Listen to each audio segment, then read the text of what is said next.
Everything begins with the protagonist waking up next to a campfire, surrounded by women, and wondering if there was some celebration going on. Soon he discovers that it was a camping party and is amazed, mentioning that he could not miss such an opportunity. As he smells the aroma of roasted lamb, he begins to salivate, and upon noticing that it was an entire lamb, he is fascinated. Admiring the fire, the protagonist comments that the food was delicious and splendid, so he decides to approach, but ends up falling face first on the ground when he realizes he was tied up. Thoughtful, he wonders if those were ropes and tries to understand what was happening. Suddenly, a system window appears saying, "Main mission, survive. Objective, survive the pursuit of the primitive people for 12 hours. Reward, Attribute Bridge X, Survival Pack X. Countdown, 1 minute and 20 seconds. Suddenly, two big cavemen approach him. Thoughtful and somewhat indignant, he realizes there were only men and wonders where the women from before were. The protagonist tries to talk to them, explaining that there was a misunderstanding and asking where they were. However, the two men start to laugh and prepare to grab him. Desperate, the protagonist finally remembers how he ended up in that place and comments that he really got himself into a big mess. 12 hours earlier, in an unknown location, the protagonist was crawling towards the sea. As he approaches, he scoops some water with his hands, washes his face, and comments that the previous day he was accompanying Sister Jang while she bought her favorite accessory, and wonders how he ended up there after just a nap. Thoughtful, he wonders if being in the company of a rich woman could be a punishment, although it was never a crime. However, he hears a noise, and upon spotting a group of strangely dressed people, wonders if they were doing cosplay. Then the protagonist asks how he could get out of there, but the youngest in the group speaks in an unknown language, and holding a spear, throws it towards the protagonist, almost hitting his face. Scared, he starts to run, and realizing that he was being chased, the protagonist screams that it was too real to be a reality show. Seeing that he was leaving the group behind, he taunts them to eat dust, as he used to be a runner, and normal people could not catch up with him, much less those who were carrying things. However, another spear passes close to hitting his abdomen, making the protagonist reflect and realize that they were really trying to kill him. Suddenly, a system window appears saying, "Main mission activated. Survive." Confused, the protagonist does not understand what that main mission means. He keeps running, when another system window appears saying, "Main mission, survive the pursuit of the primitive people for 12 hours. Reward, Attribute Point X1, Survival Pack X1. Countdown, 11 hours 59 minutes and 59 seconds. The protagonist wonders if that was a system and if he had transmigrated. However, one of the men aims his spear and throws it in his direction. Desperate, the protagonist tries to dodge, but the spear hits him directly in the neck, making him slowly lose consciousness while lamenting. In the present, the protagonist was tied up while a system window appears saying that he had survived the 12-hour pursuit of the primitive people. Main mission completed. Survive. He acquired the survival pack and attribute point +1. Please distribute your attribute point. The protagonist feels relief upon realizing that he survived. Observing the system window, he wonders what the mission reward would be. He had acquired a survival pack and one more attribute point, which now needed to be distributed. In another system window, it appears saying, User, Chen Li, Physique +1, Strength +1, Speed +1, Prestige 0, Technology 0, Terrain none. The protagonist thinks that the pluses must mean that they can be enhanced, and it seemed to be a system seen in games. He wonders if he has transmigrated into some kind of world that simulates a game. The system asks if he would like to open the survival pack. Chen replies that he would like to open it. The system congratulates him, alerting that he has acquired expertise in all languages, novice rank. The system congratulates him, alerting that he has acquired the survival booklet, novice rank. The system alerts him that the map is active. All the places he visited will be pinned. He can name them freely. The system asks if he would like to take out the mountain-splitting axe. Reminder, all items removed from storage space cannot be put back. Jungle survival registered. Basic medicine registered. Suddenly, the protagonist begins to understand what the natives were saying around the campfire.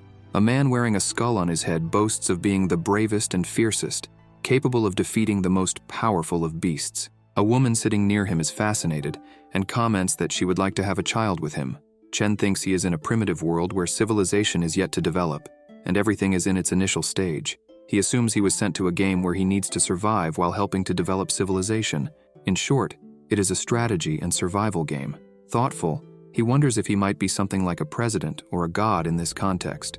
Reflecting on his situation, The protagonist decides to assign the attribute point to strength and decides to summon the mountain-splitting axe. Suddenly, the axe materializes in his hand, and strengthened by the point distributed in strength, he uses his new power to break the ropes that held him. He is surprised to find that just one point was enough to make him so strong. Suddenly, the cavemen notice that Chen has escaped and run towards him. The leader orders that they capture him without letting him escape and shouts to kill and eat him immediately. As they approach, he says the boy would not be able to escape. With a slight smile, the protagonist points his axe at them, calling them idiots. Speaking their language, he confronts them, questioning how they dare to disrespect a deity. The leader looks confused and asks what a deity is, as they did not know. The protagonist, realizing that only he spoke and deducing that he must be the leader of the group, Chen replies that he was sent from the heavens and that he is there to dominate them. He warns them that they should prepare to be punished for the affront. The leader becomes enraged and with a leap, lunges at him with his stick, and a system window appears saying, "The mission has been activated, he should hold firm." Objective: dissuade the primitive people, dominate them, and become the leader. Reward: attribute point X1, hemostatic solution X3. Penalty for failing: loss of the mountain-splitting axe. The protagonist realizes he cannot fail, as losing the axe would mean his end in this era. He then attacks the leader, confronting his axe with the adversary's stick, and the force of the impact causes the ground beneath them to crack. Chen reflects that he never imagined that the primitive people would possess so much strength. Both employ all their strength in the fight, but the protagonist's axe begins to crack the leader's stick. He realizes that the enhancement has strengthened his body. After demonstrating a great amount of strength, the two begin to shout, but the protagonist cuts the stick of his opponent, throwing a piece away. He looks back, where the other part of the stick was, while the leader does not believe his weapon was broken. Everyone there is amazed, looking at the piece of the weapon that broke. Chen looks forward seriously, with a bad feeling. Soon after, the leader, taken by fury, begins to shout, questioning how he dared to break his weapon, and orders everyone to advance, as they would attack together and should reduce him to pieces. The protagonist begins to run and warns the leader not to be a poor loser, since everyone had agreed to a one-on-one duel. He also mentions that many there seem to want to intimidate a 24-year-old, and questions if they consider that fair. However, one of the cavemen catches up to him and attacks from behind, but Chen manages to react in time, breaking the wooden stick with his axe, leaving his opponent trembling on the ground. The protagonist, facing them, curses and declares that it would end there. Pointing his axe, he warns them not to be hasty, as he would kill them before dying himself, and yells for them to back off. The cavemen hesitate for a moment. Chen realizes he is in trouble, as if they attacked all at once, he wouldn't be able to resist. He needed to think of a way to intimidate them. However, the group chasing him starts to tremble with fear and desperately flees. The protagonist, confused, wonders why they suddenly began to run away. While he reflects on whether he scared them, he questions if it was because he raised his voice a bit or because he is truly frightening. A huge wild beast approaches behind him unnoticed, but suddenly a system window appears informing, "A side mission activated, scare off the saber-toothed tiger." Objective: help the primitive people to scare away the fierce saber-toothed tiger. Reward: attribute points X2, primitive people's prestige. Mission started, acceptance is automatic, it cannot be rejected. The protagonist is confused to see the side mission involving the saber-toothed tiger in the system window and wonders what that is. Unbeknownst to him, the tiger begins to salivate over him, but he only notices when drops start to fall on his head. Looking up, he surprises the tiger, who is not expecting his reaction. However, quickly, Chen begins to run upon realizing that it was indeed a huge, real saber-toothed tiger. The tiger begins to chase him, and with its sharp claws, it tears everything in its path as the protagonist tries to flee into the jungle. Desperate, Chen thinks it's very unfair and wonders why everyone wants to devour him. The tiger leaps trying to capture him, but the protagonist manages to save himself by jumping over a ravine, and soon thinks that if it continues like this, he will end up being killed. Realizing that the tiger is still chasing him, Chen wonders what kind of side mission this was and how he could scare off the tiger, since a single bite could tear off half of his body. Suddenly, with a great leap, the tiger manages to scratch the protagonist's back, who falls to the ground. Quickly getting up, he thinks that really hurt, and that if he took another attack like that, he would die. He questions why he has so much bad luck, and realizes that he can no longer run away from the tiger. Evaluating the situation, he concludes that a frontal attack wouldn't work. He needs a plan. As he looks around, he wonders what he could use to deal with the saber-toothed tiger. Spotting a fire in the jungle, He realizes that beasts are afraid of fire. With the tiger approaching, Chen realizes he has only one chance. He charges towards the beast, shouting that he will face it from there on. With a roar, the tiger also charges. The protagonist, almost being hit, starts to slide to pass under the beast and comments that it wouldn't be able to hit him as he slid at the right time. However, his plan fails and the tiger stumbles over him. Desperate, the protagonist runs off and thinks he will never again believe what he sees in movies, while the tiger, even more enraged, chases after him. As he flees, Chen realizes that this is part of the behavior of felines who love to play with their prey. In the jungle, he thinks that the vegetation will help him buy time and that victory will be his as soon as he reaches the fire. With its sharp claws, the tiger tries to hit the protagonist again, but he manages to dodge the beast's attacks and quickly spots the fire. As the tiger destroys all obstacles with powerful attacks, the protagonist jumps and rolls, reaching close to the fire. He quickly grabs one of the burning logs and hits the tiger's eye, which growls but does not back down. The protagonist realizes he was right. The fire put the tiger on alert. Facing the beast, he challenges it and asks if it wasn't fun chasing him, hoping that this would make it back off. However, Chen hears a terrifying sound and wonders if it could be from a monster even bigger than the saber-toothed tiger. After hearing the noise, all the birds around fly away in fear, and the tiger, hearing the sound and becoming terrified, flees. The protagonist is confused to see the tiger running away and yells at it not to flee and wonders how the mission would turn out if it fled, but a system window appears saying that the side mission was accepted, scare off the saber-toothed tiger. The system congratulates him saying that the saber-toothed tiger fled and he completed the mission, scare off the saber-toothed tiger. He earned attribute points X2 and the prestige of the primitive people. He should distribute the points. Realizing that a huge beast was approaching, he comments that he needed to flee from there, as his survival was a priority. While fleeing, he decides to add 1 point to strength and another to agility. Determined, he starts to run and notices that thanks to the point added in agility, he could move easily among the jungle obstacles. Suddenly, the protagonist discovers the primitive people hiding, and upon seeing him, the leader is surprised and questions why he wasn't devoured by the saber-toothed tiger. With a slight smile, Chen lifts his axe and comments that for him, a saber-toothed tiger is nothing more than a kitten, and that the animal fled desperately after being easily defeated by him. The protagonist believes that now he will be worshipped by them, but realizes that they are not impressed by his action and wonders if they did not understand what happened. Suddenly, a blonde woman approaches him slowly, causing confusion. When she gets close, he questions her about what she was doing. She clings to his leg and exclaims that he saved them. Then, the other people start to affirm that he saved them, asking him to accept their gratitude and to assume the leadership of the people, so that they would no longer be afraid of the saber-toothed tiger. He ponders and wonders if this was the prestige of the primitive people given as a reward by the system. Surprised by the great impact of his actions, he asks them to stand up, commenting that it is difficult to refuse the request given so much excitement. Excited, they begin to proclaim that besides staying with them, he would also be their leader. Another mentions Chen's strength, saying he was so moved that he almost cried. Chen then imagines himself as a king. He orders them to rise, as from now on, he would be the king of that people. A system window appears saying that he was successful in integrating with the unnamed tribe. Mission completed, hold firm. Obtained hemostatic solution 3 times, attribute point 1 time. He had to distribute his points. The protagonist decides to apply it to physique, thinking that any improvement in attributes would strengthen him, and apparently, he would need to carry out missions to acquire more attributes, so he decides to open his inventory.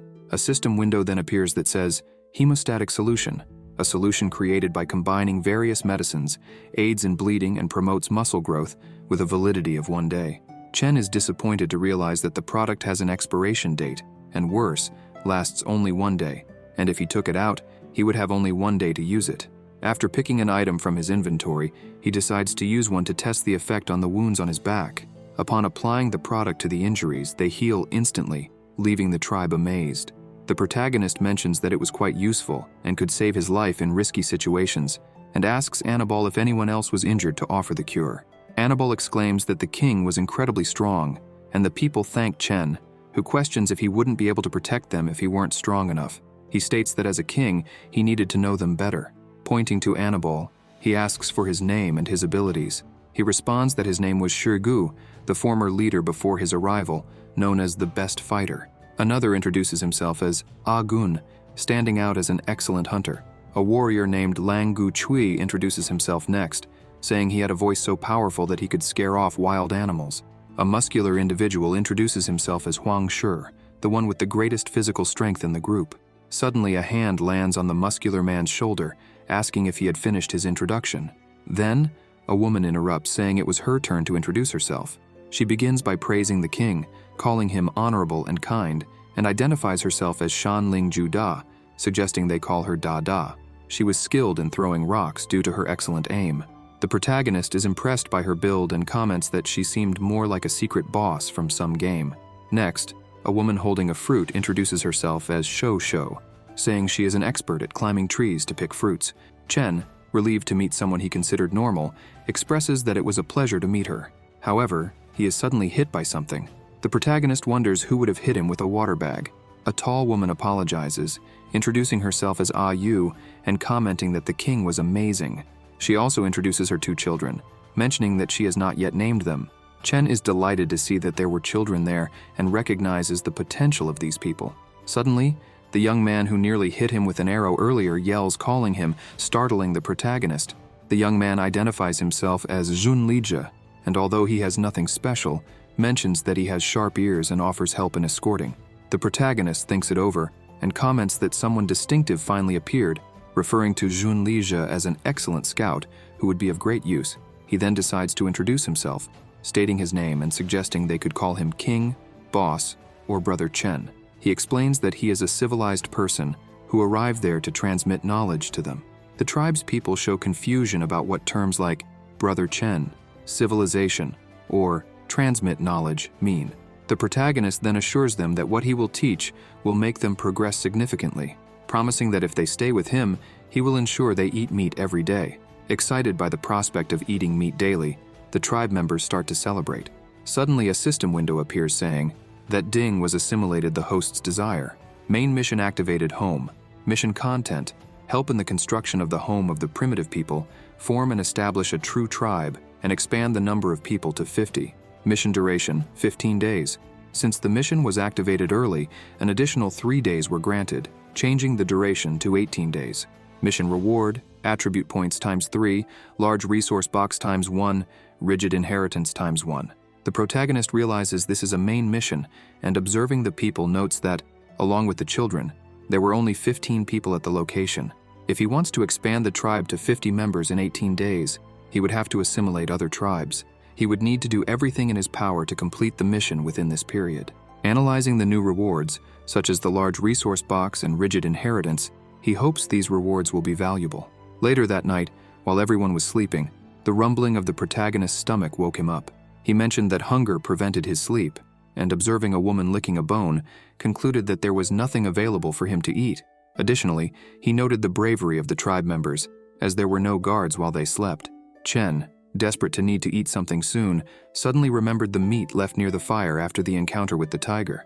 However, two figures emerged in his subconscious, one in the form of an angel, warning that the monster that had scared away the saber-toothed tiger might still be nearby, and another in the form of a devil, insisting that he could not remain idle and die of hunger, suggesting that he should take a risk and fight if necessary. Chen gives himself light pats on the face and comments that it was a waste of time to worry, as he did not believe he would encounter the monster. Summoning his axe, he heads towards the piece of meat. Walking under the moonlight, he finally arrives at the location. Hidden behind the bushes, he notices the silence and remembers that he still needed to be cautious. However, as he approaches the fire, he realizes that there were more spoils from someone else, and as a king now, he could not just think about himself. After collecting the spoils, he decides to return and share them with the tribe's people. As he was heading back, he felt that the atmosphere of the place had changed, and suddenly, he falls into a hole, wondering how it appeared there. Confused, he observes his shadow cast in the hole and questions how the moonlight could penetrate such a dense forest. However, he realizes that it was not just a hole, and observing the destruction around, he wonders what kind of creature could leave such a large footprint. Comparing it with that of the saber-toothed tiger, he concludes that this one is much larger. He speculates about what monster would have such footprints and reflects that, having encountered the saber-toothed tiger, he should have realized that this place was not just a barbaric era, but a time when the most fearsome and lethal creatures in history inhabited. Walking back to his people, he thinks he cannot waste time and needs to find a safe place as soon as possible. Later, after sunrise, while the tribe's people were fighting over the piece of meat, the protagonist, shocked by this behavior, shouts for them to stop stealing from each other. Chen reflects that the wretches don't even know how to make fire, are unaware of concepts of economy and modesty, and have much to learn. The protagonist declares that today's food will be reserved for the hunters who will go out, and asks who will accompany him. Annabelle explains that they normally hunt in turns. Yesterday were Agun, Huang Shi, and he. Today it would be Lu Teng, He Ju Jiao, and Long Guqi's turn. Impressed, he suggests that if the king goes, everyone else would also go, and everyone gets excited about the idea. Quickly, the protagonist notices that Xun Li is disheartened and remembers that it was him who captured him yesterday, possibly fearing retaliation. He thinks about how to motivate him. Chen then says that those who want to accompany him can do so, as he wishes to find a safe place to establish the new home. Da, curious, asks what this home would be. He explains that home is the place where you build and live with your people, like the roots of trees. A home offers safety both for current and future family members. Dada understands this, and enchanted with the king, hugs him tightly and asks if she could stay by his side. The protagonist explains that they will all be part of a big family in the future, so they will all stay together. She, excited, begins to shout saying that the king wanted to stay with her and was willing to have a child with her. Chen, confused, asks her to stop talking nonsense. Annabelle asks where they will build the home. The protagonist asks everyone to come closer and pay much attention. Drawing on the ground, he explains that they need to find an open land with mountains to the north and a river to the south. That way, they would have access to drinking water, irrigation, firewood, and rocky materials, as well as establishing a relatively safe zone, reducing the risks of attacks. This would facilitate both hunting and harvesting. According to him, they would find seeds and wood easily, using the materials for agriculture and building houses. Thoughtful, he wonders if it would be better to be near the sea, leaving the tribe's people confused without understanding the explanation. The delta could offer fertile soil and a favorable environment for learning maritime navigation in the future. Xun Li interrupts him and mentions that he knows the place the king is looking for. Chen, surprised, asks if he is telling the truth and asks Xun Li to take him there, because if such a place really exists, it would be of great help to them. Xun Li explains that this place is to the east and not very far from there, but advises that the king should not go there because there is a herd of strong-tempered cows. The protagonist, imagining the cows as those of the future, asks if they were afraid of mere cows and comments that if they had cows, they could obtain nutritious meat, as well as other domestic products and animal traction. Decided, he states that the herd of cows would be their prey that day.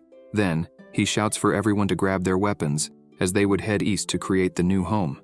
Walking eastward, they notice that the environment is normal. Hidden behind the bushes with a chicken hat, Xun Li comments that the area is safe and that they could soon advance. Chen says they don't need to be so cautious, as they cannot afford to waste time since it would soon be nightfall. He reminds everyone that there's no reason to worry, as he had scared off the saber-toothed tiger, and, should the tiger return, he would protect them. Xun Li agrees with the king and informs that they would see the area of the cow herd upon reaching the top of the mountain. Walking up to the top, Chen, confidently, asks Xun Li to guide them there. Peering out, Xun Li asks everyone to crouch down because the herd was there. The protagonist questions the excessive caution and, looking for himself, asks if there are other monsters besides the cows. However, he is enchanted by the place and wonders if the odor is from the sea, asking the system to open the map. Upon examining the location, he realizes that they are indeed near the sea and that it would be an excellent place to build the first home. However, Xun Li pulls him, making the system window disappear, and the protagonist is confused, trying to understand what was happening. Xun Li asks the king to stay quiet to not alert the herd of cows. Observing the herd, Chen comments that he would be careful. A system window appears saying, Survival Manual, Active Search, Scanning Result, Plants X3, Animals X2, Green sunflower herb can be used to relieve stomach pain. Dragon vine, its sap has a mild toxin that can cause numbness and paralysis. Great Tsubaki, a deciduous tree, produces high-quality wood for hundreds of years. Gray squirrel, a mammal that feeds on nuts, has delicious meat. Pincer wasps, their sting contains a neurotoxin. More than 5 stings can be fatal. The protagonist was confused because he couldn't locate the herd, so he asked where they were. Shun-Li explained that they were in that small forest near the river bend and offered to take them there to check. Chen agrees and decides to check the herd personally. Half an hour later, the group rushes toward the small forest, and upon arriving and hiding among the bushes, Shun-Li warns that they could not get too close, or they would be noticed. The protagonist notices that the environment is very quiet and wonders why Shun-Li was so cautious, since it was just a herd of cows and they did not pose a great danger. Observing around, he notices other things, and a system window appears saying, Updated plants X3, small animal X1, updated map. The protagonist is frustrated and wonders if that was all. Hidden among the bushes, he mentions fearing the presence of terrifying monsters in the area, but finds it strange not to see even a small calf, questioning if the hunters might have been mistaken. Chen questions if Shun-Li could have mistaken the place, but Shun-Li begins to tremble and points to something. Quickly, the protagonist notices something strange, seeing a huge shadow and wondering why a large tree would be moving. In panic, Shun-Li screams for them to look up. Upon doing so, the protagonist despairs, trying to understand what that huge creature was, unable to believe that such a huge beast could be a cow, and a system window appears saying, Black iron-horned cow, mammal, order Artiodactyla, subfamily Bovini, mostly herbivorous and extremely territorial. He wonders if this really was a cow. Annabelle, with a trembling voice, questions the king about whether they were really going to hunt that. The protagonist, terrified, confirms that yes, they would hunt them, and with a serious look, advises preparing an ambush while he goes to check the situation alone. After his departure, the other hunters comment that the king was awesome. Chen, distressed by the situation, thinks he does not want the tribe's people to die, and observing the black cows, concludes that he only has to trust in his speed ability. He thinks her arm was thicker than his own body and decides it would be better to first test with a calf. While looking for another, he is startled by the terrifying sound a cow makes and opts to continue searching. Upon finding one that is eating, he hesitates upon noticing its size and considers it would be unfair to interrupt someone in the middle of a meal. Finally, he finds a smaller cow playing with a butterfly and decides to approach calmly, thinking it would be safer if it had a gentle temperament. As he emerges from the bush, he tries a gentle approach and asks if the grass was tasty, noting that it was still eating. However, the smaller cow quickly becomes serious, and Chen, awkwardly, thinks she would not suddenly attack him. Suddenly, she starts to bellow, attracting the attention of the entire herd. Enraged, the other cows advance towards him. The protagonist protests, saying he only asked a question and that they didn't need to go crazy. Desperate, he begins to run and decides to enter the water, believing it would make them stop chasing him. Looking back, he notices that not even the water discouraged them and comments that he did nothing wrong. The tribe's hunters, watching the situation, are impressed by the king's audacity, commenting that only he would have the courage to provoke the entire herd. One of the hunters notes that he is approaching a cliff and a dead end, while another questions what he means, as the king must be planning to take down all the cows at once. While fleeing, the protagonist screams for help, and with extreme agility, begins to jump and climb the cliff. However, the cliff begins to tremble, and he looks down, questioning what was happening. Looking down, he realizes that the cows were colliding against the cliff, and seeing one of them unconscious, wonders if they couldn't stop in time and ended up crashing into the rock wall. At the top of the cliff, he began to yell to get their attention, commenting that it would be great if they were all eliminated, but a group of cows stopped near the cliff, staring at him intently. The protagonist realized that they wouldn't be able to climb such a steep wall, and commented that they wouldn't be able to reach him. Noticing that they were retreating, he understood that he was safe there. Watching the situation, he tells them to wait for him. As soon as he teaches his tribe to hunt and make weapons, he would teach them a lesson. Later, he realizes he wouldn't be able to descend now since the mad cows were waiting for him below, and the only option was to climb, keep climbing, and memorize the location. Reaching the top of the cliff, something catches his attention, and as he contemplates the landscape, he is amazed, realizing that this was the perfect place. He decides then to found not just a village, but an empire. This was just the beginning of his journey. Later, the tribe's members wonder about the actions of the cows and question if anyone saw where the king went. At the top of the tree, Shun-Li looks for the protagonist, while Annabelle expresses hope that he hadn't been crushed or split in half. Coming down from the tree, Annabelle mentions that he will look for the powerful axe to retrieve it. As soon as he touches the ground, something is launched in his direction. A powerful axe nearly hits him, leaving him terrified as a shadow approaches and comments that he talks too much. The protagonist then confronts him, asking if he didn't think he would return intact. Annabelle is surprised by the king's presence. Shun-Li is relieved, and Annabelle, sheepishly, asks if he is okay and if the herd was really fierce. Pointing to a cow, the protagonist mentions that he thought of eating more meat to strengthen his forces and asks if they would accompany him. Shun-Li, worried, responds that he doesn't know how to fight, while Annabelle, smiling, comments that they could still bite them, although that wouldn't help much in defeating them, and asks the king to show the way. With an intimidating look, the protagonist questions them if it wasn't clear, demanding a simple yes or no answer, to which all the hunters shout yes. Retrieving his axe that was stuck in a tree, he points out and comments that he will teach them how to create powerful weapons worthy of them, an effective method for a successful hunt, with which they will defeat those black cows in 3 days. Later, above the forest, the protagonist used his powerful axe to cut down trees, while the tribe's people admired the king's power. Annabelle asks the king that it wasn't possible to eat that large tree, noting that it also had no fruit, and asks what he was planning. With the axe on the tree trunk, the protagonist explains that this was material to create weapons and asks everyone to watch and learn from the process, as it will be useful in the future. Holding a piece of wood, he instructs them to make a wooden pole about 2 meters long. Using his axe, he starts to sharpen the tip and asks them to do the same. After finishing the spear, a system window appears saying, "Successful creation of a new weapon. Technology points +1. Current attributes, Physique 2, Strength 3, Speed 2, Prestige 0, Technology 1, Territory none."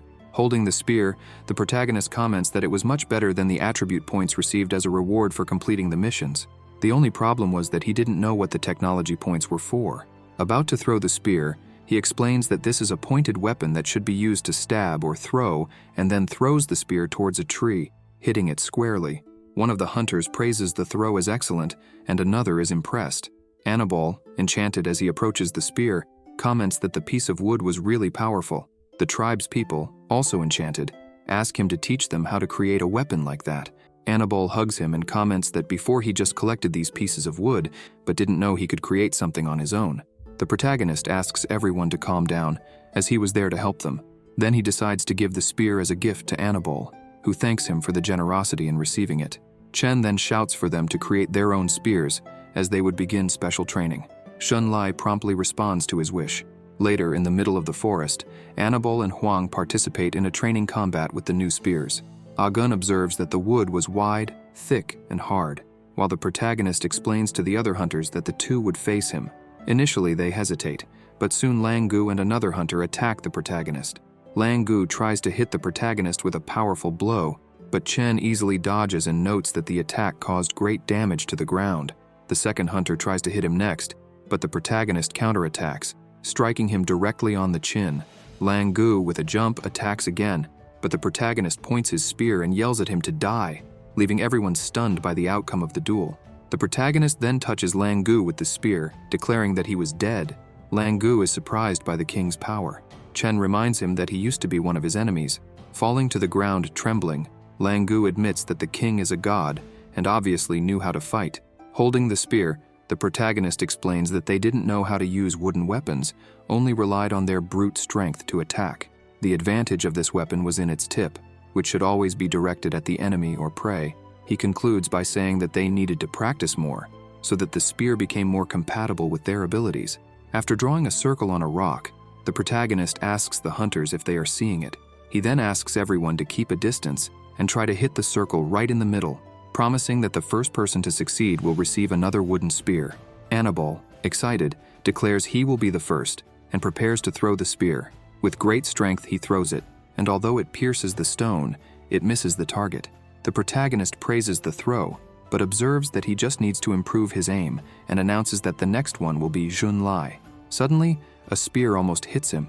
Chen comments that it was a close call that almost crippled him, and Shun-Li, embarrassed, apologizes. The protagonist then begins calling the next ones as they continue to miss the target. Watching the hunters, he thinks that apparently they have no talent for this and that he will need to teach them step by step. However, a spear hits the target squarely, shocking the protagonist and all the other hunters. Chen is surprised that they hit exactly in the center, while Ah-Gun shouts, asking if this made him the winner. The protagonist congratulates Ah-Gun, hands him a new spear, and encourages him to keep it up. Dada, who was up in a tree, notices something and yells warning that there was trouble. because a wild animal was approaching through the forest. Quickly, the protagonist shouts for them to grab their spears and prepare for combat. As he realizes the animal is approaching, Chen yells for them to stay alert and thinks of using this opportunity for them to gain experience. A huge beast emerges, destroying the trees in its path, and begins to roar.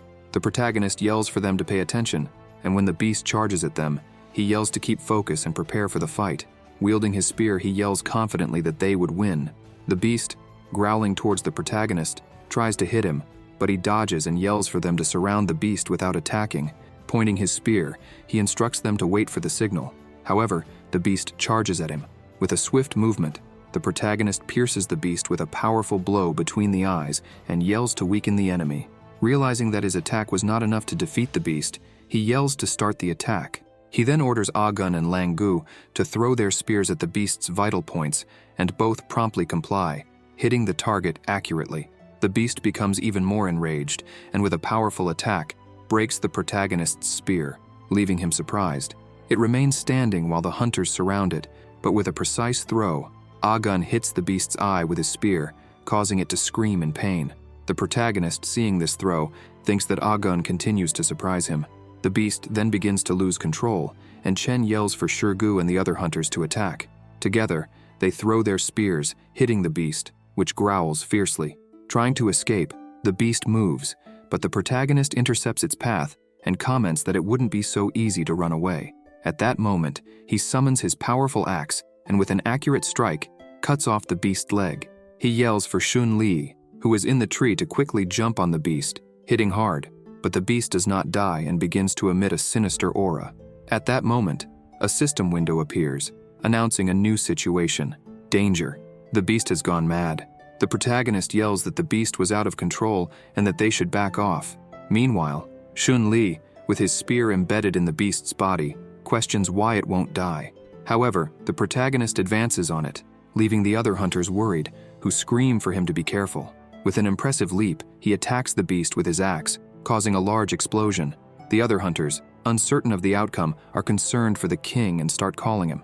When the smoke clears, one of the hunters yells for them to look on top of the giant beast's head, startling another hunter who asks him to stop shouting, fearing it might be the ghost of the king. Atop the dead beast's head, the protagonist affirms that he is alive and well, and with a slight smile comments that their cooperation resulted in the defeat of the beast. He then announces that that night they would feast on a delicious wild boar. The hunters are excited, but Xun Li still holds his spear even with the wild boar down, relieved that they have food for today. The protagonist extends his hand and asks him to get up, praising him for his excellent work. Speechless and moved, Xun Li thanks the king. Regarding the wild boar, the protagonist calls Agun, who promptly responds, asking what the king wishes. Chen mentions that it was Agun who dealt the main blow, and announces that from today, Agun will accompany him on future hunts, and that he will create new weapons for him. Agun begins to celebrate among the other hunters, initially causing some discomfort. However, the other hunters begin to celebrate and shout cheers for the king, with one of them commenting that he was sent from the heavens. Another hunter highlights that the protagonist split the wild boar's head with just one blow of his axe. Annabelle comments that the king killed the beast with ease without needing his help, and seeing Dada carrying a large piece of meat, asks where she was taking it, as he wanted a piece. She responds that she would not give it away, as she had cut it especially for the king. Approaching the protagonist, Dada mentions that the large piece of meat was for him. Chen is surprised and asks if they usually eat the meat that way, to which she confirms yes, and asks what the problem would be. The protagonist begins to remember that they knew how to make fire, and questions why they continued eating raw meat. She explains that the fire was made by accident, leaving the protagonist thoughtful about whether the fire had been just an accident. He reflects on how human civilization developed through fire, an element that transmits security and scares away wild creatures. Even a developed nation cannot remain independent without fire, and they were more backward than he imagined. If they knew how to use fire, they would understand that roasted meat is better and tastier than raw meat.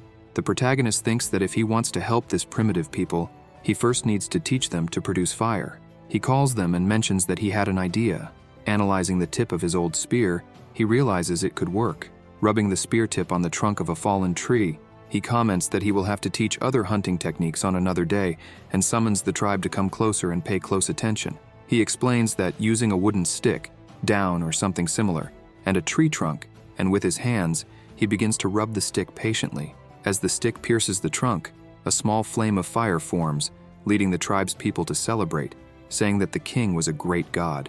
The protagonist comments that this was so they would stop eating raw meat, and the tribe's people begin to call him the god of fire. Annabelle, excited, shouts wanting the whole world to know that his king was incredible. The protagonist grabs his head and comments that this was barbaric, and that he had already told him to stop making a fuss. As he watches the people making sure the fire does not go out, a system window appears saying, "New inventions, using wood to produce fire. Technology points +10.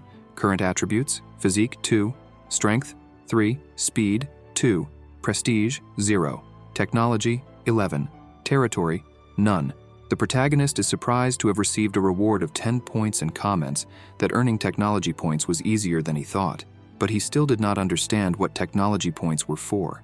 Another system window appears saying, "Technology points are used to identify rigid inheritances. 10 technology points are needed for each identification." Suddenly, he remembers that this was the reward for completing the home mission and comments that this rigid inheritance thing seems to be quite complex. He needed technology points to identify them. When suddenly, someone calls him. So Shu Lia comments that he heard sounds of hungry wild boars while he was cutting the meat. The protagonist is confused.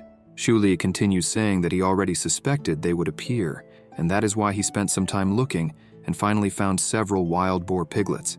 Suddenly, a system window appears saying, "Secondary mission activated. Domesticate the beasts. Mission objective, raise wild boar piglets and turn them into domestic animals. Reward, small chest of materials ×1. Main recipes ×1. The system asks if he wanted to accept this mission. The protagonist thinks about the mission to domesticate the beasts, and, analyzing the number 1, he wonders if it could be part of a series of missions. He instructs Xun Li and Dada to go fetch the wild boar piglets, and both understand. He emphasizes that he wants all the piglets and that they should not leave any behind, warning them to be careful when catching them. At that moment, a system window appears, indicating that he has accepted the secondary mission of domesticating the beasts. Dada grabs Xun Li's arm and starts running, leaving him desperate, while shouting that he will take care of it properly and that he was already on his way back. The protagonist sighs lightly and comments that he'll need to build a stable before they return. Approaching Annabelle and another person, he calls them to come with him after the meal, as he will teach them something new. Later that day, as the sun sets, Annabelle and 2 other men carry logs of wood, and Annabelle questions why the king asked them to gather so many branches. Another man tells him to be quiet, as the protagonist always knows what he's doing. Agun is amazed at how quickly they gathered the logs. Annabelle asks what he was doing, and he responds that the king said that it was called straw rope, a material stronger than the vines they used, and this was amazing because the straw was much softer. He explains that it's just a matter of tying several knots to have a rope. Annabelle is confused and asks how to do this. The protagonist asks Annabelle to stop the drama and do something else. After planting a piece of wood in the ground, the protagonist creates a circle with several holes. The tribe's members ask the protagonist what he wants them to do, and he asks them to follow him. Holding a piece of wood, he instructs them to take the woods and straw ropes and do exactly as he is doing, and that each should make at least 5 of these. After placing the assembled wood in the hole he prepared, he asks them to secure the top part well with a braided straw rope. The assembled woods and adjusted with the rope form a cabin, and now only the final touch is missing. He instructs them to carefully spread the straw over the exterior after finishing. A system window then appears indicating a simple stable built. The protagonist comments that it seems the stable is good, and the tribe's people begin to celebrate the good job. Suddenly, the members of the tribe run past the protagonist at high speed, and after all entering the stable, they start arguing about who arrived first. A woman comments that this home created by the king was for her, where she would raise her children, while another mentions that her children are about to be born. Displeased, the protagonist comments that this stable was not for them, when suddenly Dada and Xiu Lie arrive bringing the piglets. The little one comments that they rescued all the piglets. Dada reports that there are 8 piglets in total, and that they are all safe.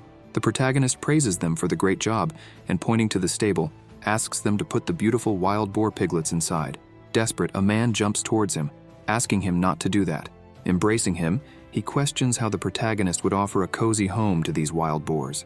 Huang hugs him from behind and comments that it was not easy to create such a cozy home where they could sleep, and that everyone wanted to live inside it. Another man comments that he also wanted a home where he could live with the king.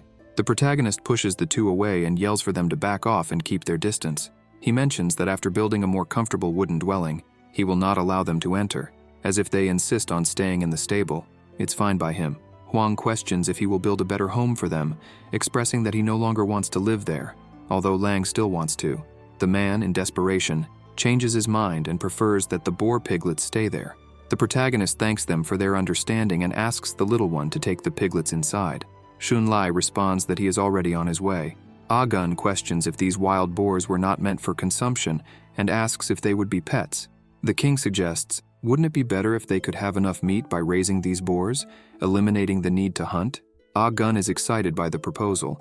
The protagonist explains that by providing a good home for the boars, they will reproduce more, ensuring a prosperous life. While the little one watches the piglets with drooling mouth, he comments that even if they don't fully understand, they just need to follow him to the end. Suddenly, a system window appears saying, Beast Taming Mission Complete. Rewards, small chest of materials, main recipe. Current attributes, +1 tech points. Stamina, 2. Strength, 3. Agility, 2. Prestige, 0.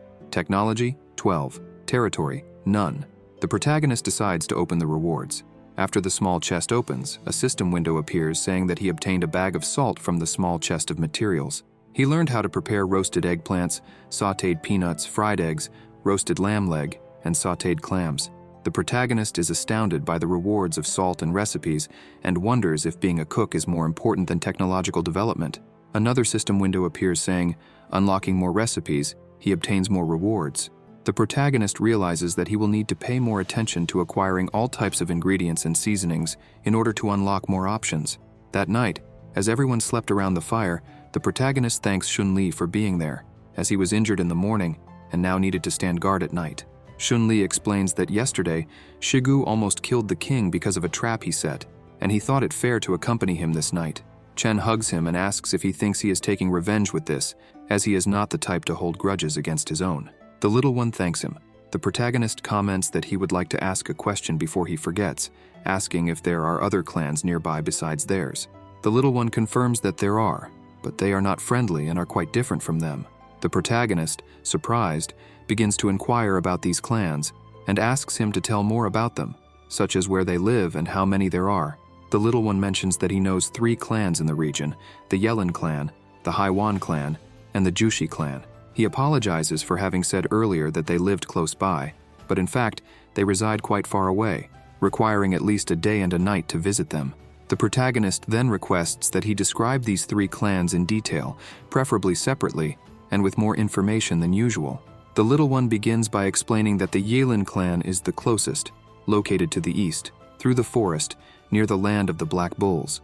They have a population of about 30 to 40 people, do not like conflicts, but are excellent at traveling long distances. Their leader is a woman known for her strong and difficult personality. The Haiwan clan has between 30 and 40 inhabitants and lives to the south, on an island in the middle of the sea. Its members have an intimidating appearance and often engage in internal conflicts. The Jushi clan is the strongest of the 3, with the largest population. The little one mentions that he used to live in the mountains to the southeast, and that on some occasions, he came down the mountains with them, saying that the leader to whom they attribute supernatural powers. To demonstrate this, he defeated a saber-toothed tiger with his own hands, and the little one advises not to provoke them. The protagonist analyzes the clans and considers that the Yelin clan would be the most appropriate to form an alliance, as joining them and increasing the population could be beneficial. He plans to proceed cautiously and seek a way to negotiate a peaceful alliance. Suddenly, a shadow appears behind the protagonist, asking if he doesn't feel cold sleeping that way. Dada hugs him, and noticing that he is still awake, suggests that they do something exciting together that night. Chen is surprised by the invitation and refuses, and Dada, making a cute face, asks if she doesn't look like a kitten. Chen, embarrassed, responds that she looks more like a saber-toothed tiger, and then picks up the little one and starts running, saying that Xunli needed his help and that he would talk to her later. Dada is sad about the reaction. Later, at dawn, the protagonist and the little one were on a tree. Xunli notices something moving in the sands and mentions that they had arrived. The two watch attentively as a shadow chases something. Meanwhile, the protagonist assesses the situation as they hunt some birds, and one of them shouts that he will cut it into pieces, at which point a system window opens. Dodo bird. Bird, columbiformes, columbidae.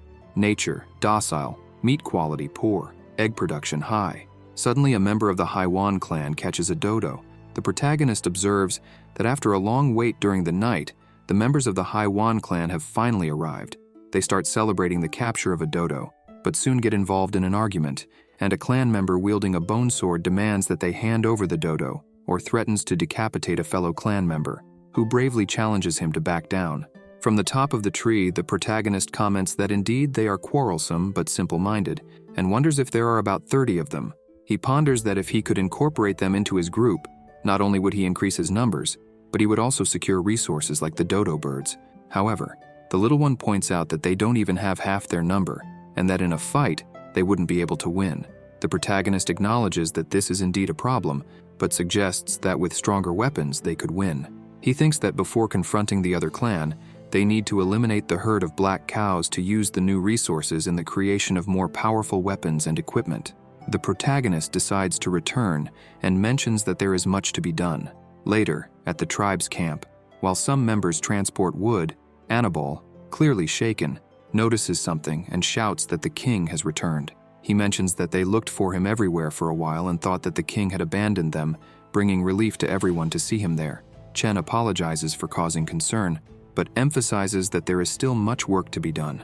He tells Annabelle to continue training with the wooden spears. Disappointed with the order, he accepts. Chen adds that Agun will be in charge of teaching them to throw. With only one day available, he must try to prepare them as best as possible, understanding the importance of the task. Seeing them, the protagonist sighs, knowing that his time is limited. While he is deep in thought, someone calls out to him. It was the muscular woman, holding a leaf. She mentions that this leaf is the most comfortable for cleaning oneself after pooping. He agrees and asks her to gather the other women. He explains that he needs hands to help sharpen the wooden spears. He also asks her to collect some rocks, as he plans to teach them how to make stone axes. The muscular woman nods, confirms, and says she will bring the sisters right away. A while later, as the protagonist is making a spear, the muscular woman returns with another woman, carrying some stones, and asks him to check if the rocks are suitable. He replies that they are perfect, noting that the stones would work well as whetstones. The protagonist explains that they should first rub one piece of rock against another until a sharp edge or point is achieved, then tie it to a wooden stick using a straw cord, and with that a stone axe would be made. The women are amazed by him and remark that he is incredible and truly a god. Suddenly a system window appears stating, he invented a new skill, stone grinding, technology points +1, current stats, physique 2, strength 3, agility 2, prestige 0, technology 14, territory none. He is stunned, questioning why he only received 10 points for making fire and just 1 for creating wooden items. He sighs, not caring about the result, and asks the women to follow his instructions and show him the results later. Suddenly, the muscular woman calls out, saying she finished and asks him to take a look. He is impressed to see a double-bladed axe and comments that she is quite talented. She says she remembered that the king's divine axe looked like that, so she tried to replicate it.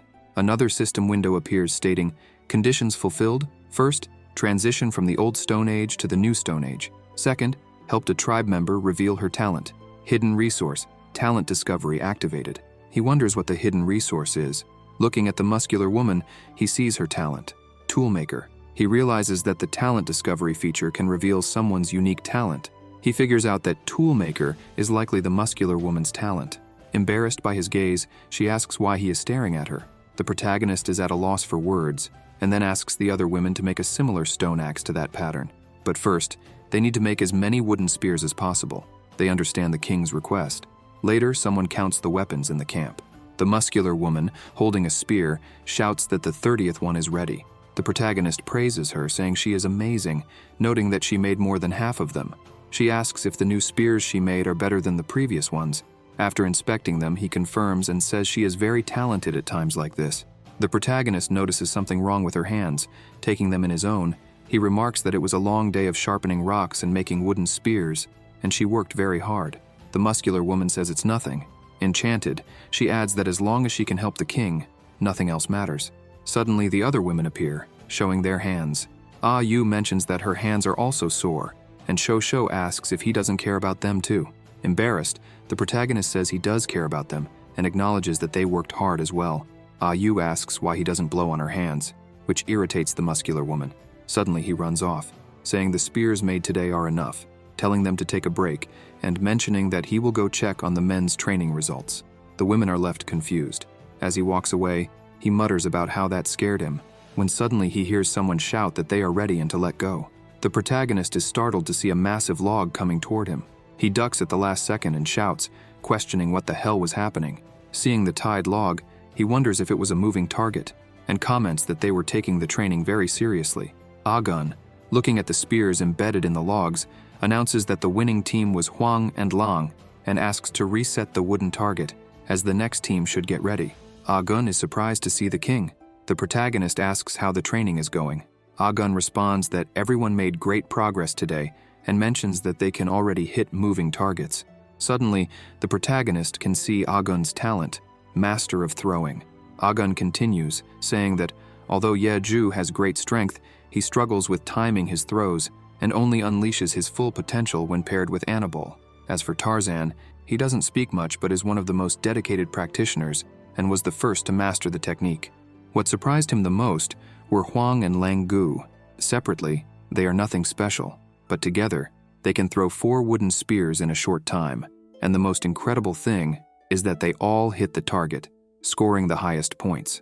The protagonist remarks that this is excellent, and with this, they can handle the black cows tomorrow. Agun asks if he is sure, and the protagonist confirms, but adds that, just to be safe, they should bring the secret weapon as well. Nagun gets excited about the idea of the secret weapon.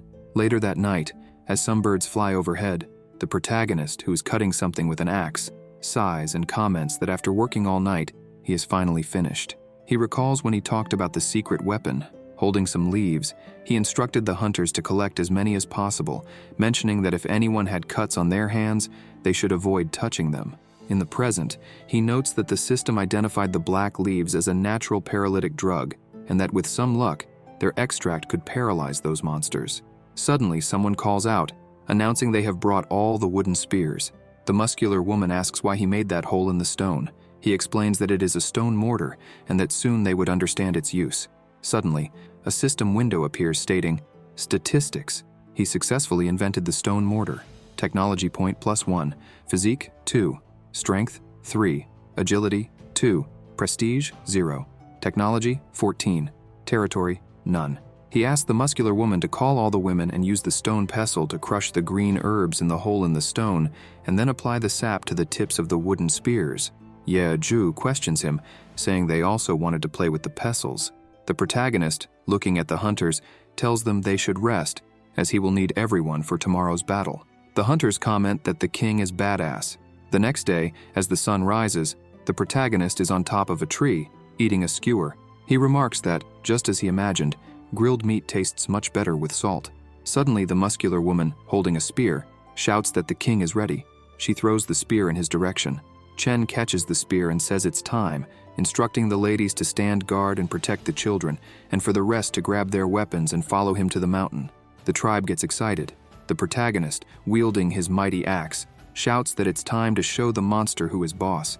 Sometime later, on the mountain, the tribe watches the herd of black cows. Huang asks if the protagonist is going to act as bait alone, and questions if it isn't dangerous for him to do that alone. Annabelle says the king is powerful and wonders what danger he could face, urging everyone to keep their eyes forward. The small one tells everyone to get ready, as there is movement near the riverbank. Annabelle instructs the 2 women with him to deliver the spears on time, especially to Agun, emphasizing that they cannot leave him without a spear. He comments that the king is taking a big risk and that they cannot afford any mistakes there. 10 minutes earlier, in the forest near the herd, the protagonist was hiding among the bushes. He thinks that, based on his previous experience, it should be safe to escape straight to the stone mountain. Watching a cow drinking water, he continues to ponder that he needs to be cautious and decides to start by luring a small one first. He begins to leap from bush to bush, thinking it was best to be extra careful or his life could be in danger. Then he throws a stone at the cow, hitting it square on the head. He starts shouting, calling it horned and saying it couldn't catch him, and that they were all fools. Suddenly, a small group becomes enraged and charges at the protagonist.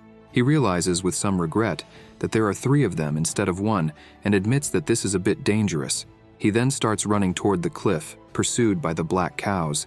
As he emerges from the forest, he shouts for Shigui to aim at the first black bull. After dodging an attack from a black cow, The protagonist shouts for everyone to focus all their attacks on it. Annabelle, standing on the cliff, shouts for everyone to prepare their spears and orders them to throw on his command. Suddenly, he gives the command, and all the hunters throw their spears, striking one of the cows. Even with its body full of spears, it tries to catch the protagonist, who, using his agility, manages to jump onto the cliff. Ah-gun, positioned on the cliff, prepares his spear, and as he throws it, he shouts for it to die already. The spear hits its neck, and it falls to the ground. The protagonist clings to the edge with one hand as the other cows start colliding with the cliff. Suddenly, the stone he is holding onto breaks, making him fall. However, a hand grabs him. Annabelle manages to catch him in time and starts pulling him up, asking if he is okay. The protagonist shouts for everyone to keep attacking, saying they have to kill them while they are still weak. The hunters keep throwing their spears as the cows stop in front of the cliff. Annabelle starts giving instructions on which ones to target. The muscular woman asks if the protagonist is all right.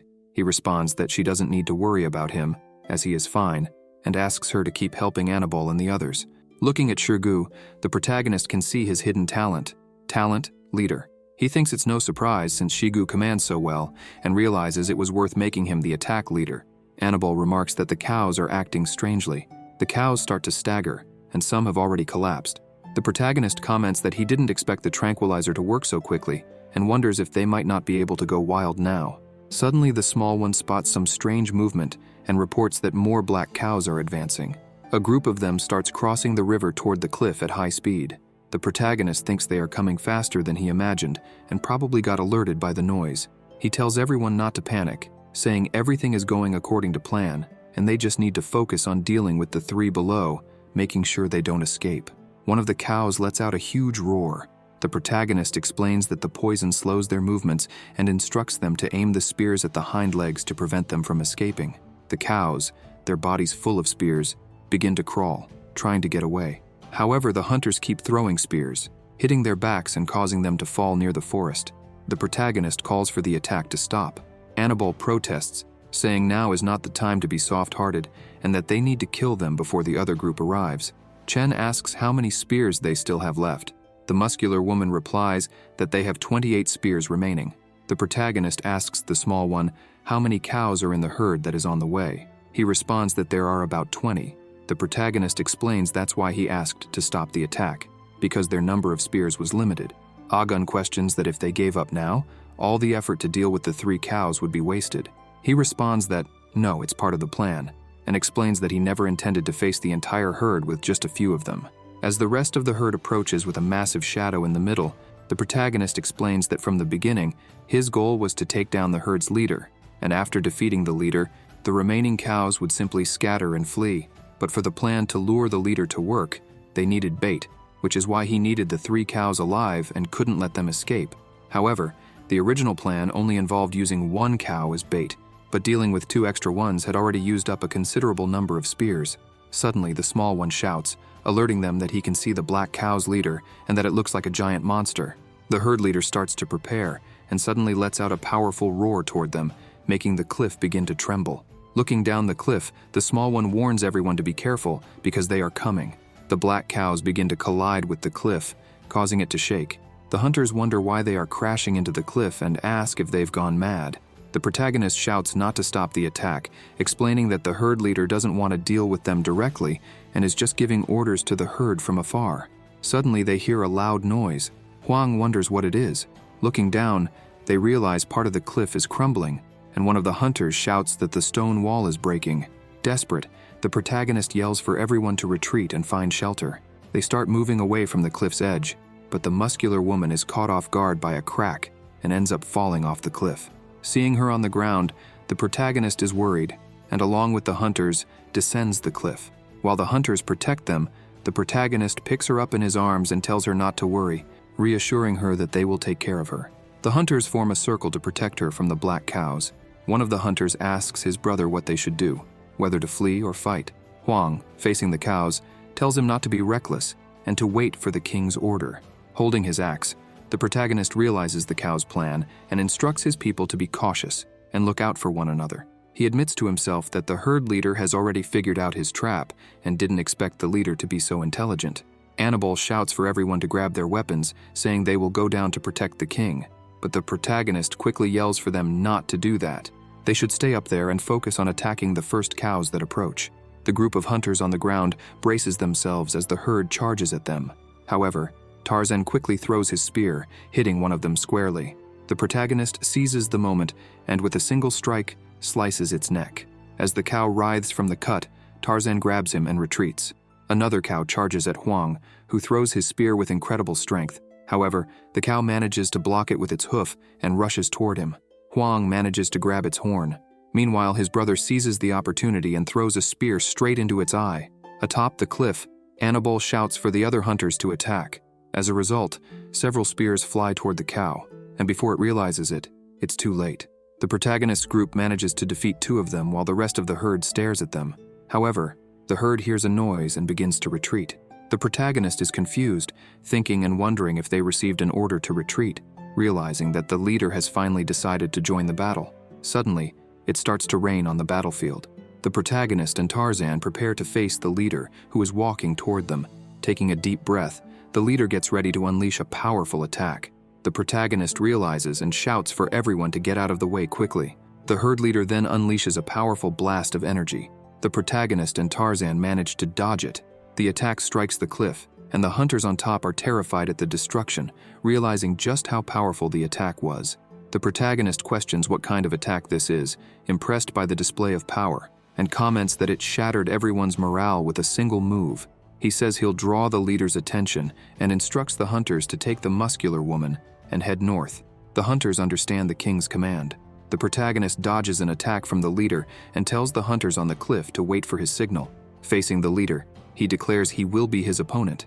However, the herd leader charges at him with incredible speed. The protagonist becomes anxious and uses his axe to block the attack. But the leader's strength is so immense that the ground around the protagonist cracks, and with a massive impact, Chen is thrown far away. The leader then prepares to advance with great speed, and with a leap, lunges at him. The protagonist gets up and starts running toward the cliff. Quickly, he notices a path carved out by the leader's previous attack and begins to climb the cliff while escaping. Unaware of the protagonist's plan, the herd leader, moving at high speed, crashes into the cliff, creating a massive explosion. The hunters on the ground worry about the king and are terrified upon seeing the herd leader, wondering what to do next. The leader begins walking toward the hunters on the ground, and one of them shouts for everyone to hold their ground and get ready for battle. Huang, holding his spear, declares that even if he dies, he will take out one of the monster's eyes. Suddenly, a powerful axe strike cuts off the herd leader's horn, leaving it confused about what just happened. The protagonist emerges from a hole in the cliff and says he has to thank the herd leader. Thanks to the crater the leader made, he was able to hide at a critical moment. With that, he summons his axe again, though he is seriously injured. The other hunters are relieved to see the king. The protagonist calls for Annabelle, who quickly responds. Chen tells him to be ready and awaits his command. He charges at the herd leader, and the other hunters take advantage and attack as well. Huang leaps onto the leader, but the monster manages to pierce his stomach with its horn. His brother, desperate, throws his spear at the leader, striking its leg. Huang, holding onto the horn, tries to bring it down. Tarzan seizes the opportunity and stabs the monster's hind leg, but the herd leader grabs him. Huang calls out to the protagonist while holding the horn. Chen jumps onto the monster's head and declares he's there. With a powerful kick, he strikes the herd leader, forcing it to release Tarzan. Huang takes the chance to escape. The monster, enraged, prepares and launches another attack, a devastating blast of energy. The protagonist and the other hunters manage to evade it, but it nearly hits the muscular woman. Using his agility, the protagonist leaps onto the monster and shouts for it to stop attacking. With a mighty axe blow, he strikes the herd leader, cutting into its shoulder. As the monster falls, he shouts for Annabelle and Agun to attack. Shigu yells for everyone to aim at the wound, and a rain of arrows descends upon the monster. The herd leader screams in pain and collapses, raising a massive cloud of dust. The hunters on the ground wonder if they've won. Annabelle and the others on the cliff begin celebrating their victory. The protagonist walks beside the monster as the other hunters remark how badass the king is. Looking at the herd, the protagonist senses something is wrong and questions what they are waiting for. Suddenly, under a flash of lightning, the herd leader starts to rise with a sinister look. The protagonist is frozen in fear and, looking back, realizes he's in serious trouble. The monster lands a full-force punch on him, sending him flying, then launches a powerful ground attack, causing the other hunters to be thrown back. Enraged, the monster begins unleashing a barrage of energy blasts. After being hurled against the cliff, badly injured, the protagonist realizes he was careless. He stares at the out-of-control monster, and suddenly, the herd leader pulls out one of the spears lodged in its body and throws it at the protagonist. Frozen in fear, he wonders if it's going to end this way, if he's really going to die there. Suddenly, the muscular woman leaps in front of the spear, taking the hit. The protagonist is in shock, seeing her on the ground, and starts to reflect on the moments they shared at the camp. He glares at the monster, furious, and curses it, questioning how it dares to hurt her. A mysterious energy starts to surge through his arm and into his axe, when suddenly, a system window pops up, warning him. System alert. Energy overload detected. Warning, warning. The protagonist declares that they're going to hell together. He unleashes a powerful attack that strikes the monster, cutting it in half. He then stares at the herd, demanding to know who's next. The herd, terrified, backs away as the protagonist, exhausted, shouts for them to die. Suddenly, one of the cows roars, causing them all to retreat. Chen drops his axe as a system window alerts him that his life is in danger. He starts vomiting blood and falls to his knees, losing consciousness as the system keeps warning him. He looks at the injured hunters, one of whom is crying over the muscular woman's body. Before passing out, he uses a hemostatic ointment. Sometime later, he starts to open his eyes and sees a strange silhouette above him. Yu is relieved to see that he's finally awake. He is confused to see her and asks if they are in the barn. She replies that they're not and explains that after the battle, they drove away the black cows, moved to a new place, and built this shelter just for him. She asks him to rest while she informs the others. He asks her to wait and tries to get up. She asks if he has any orders for her. Looking at the strange mark on his arm, he asks how the muscular woman and Tarzan are doing. She responds that when they found him, he was near death, but recovered quickly.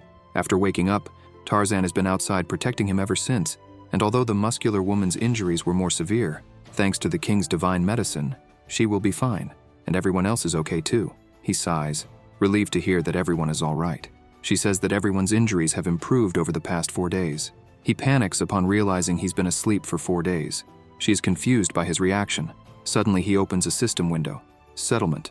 Objective: help build a home for the primitive people. Establish a tribe and expand the population to 50. Time remaining, 11 days. He thinks there's no time to rest. He needs to act now. Yu wonders why the king always seems to stare at nothing for some reason. As he tries to get up, he groans in pain. She insists that he needs to rest and that now isn't the time, but he interrupts her, saying it's fine, and asks her to call Annabelle immediately, telling him only that he has woken up and nothing more. He'll explain later. She understands and leaves the cabin. Tarzan, standing guard, is confused to see her leaving. The protagonist, thinking, realizes he is powerless after the battle, and this secret must not get out. It's not just about failing the mission. Looking at the map, he reflects that, luckily, after driving away the black cows, the tribe moved there right away, and they need to quickly build a fence around the area and later replace it with a wooden wall. The planting and livestock areas should be set up next. Suddenly, someone informs him that Annabelle is there and asks if he can listen from outside. Annabelle says it's great to see the king well. The protagonist tells him he has a very important task for him. Annabelle understands. Chen asks him to come closer and listen carefully. After Annabelle approaches the cabin, he replies that it's no problem and assures the king he can rest easy, asking him to leave it to him. The protagonist thinks that isn't enough. They can't repeat the same mistakes they made when hunting the black cows. This time he needs to ensure everything goes off without a hitch. He calls Tarzan and tells him he has something for him to do, to retrieve the hide and bones of the herd leader, making sure the hide remains as intact as possible. Tarzan is confused by the request, but the protagonist hands him his powerful axe. Tarzan is terrified to see the king giving him his precious divine artifact. He leaves confidently, vowing to complete the task. Outside the cabin, Yu remarks that the protagonist needs to rest.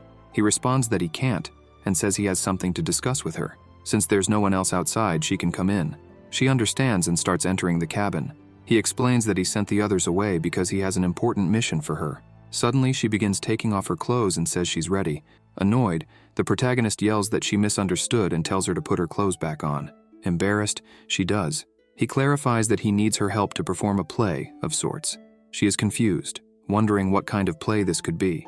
He explains that he plans to send someone to negotiate with the Yalin clan, aiming to convince them to join the tribe and follow his orders.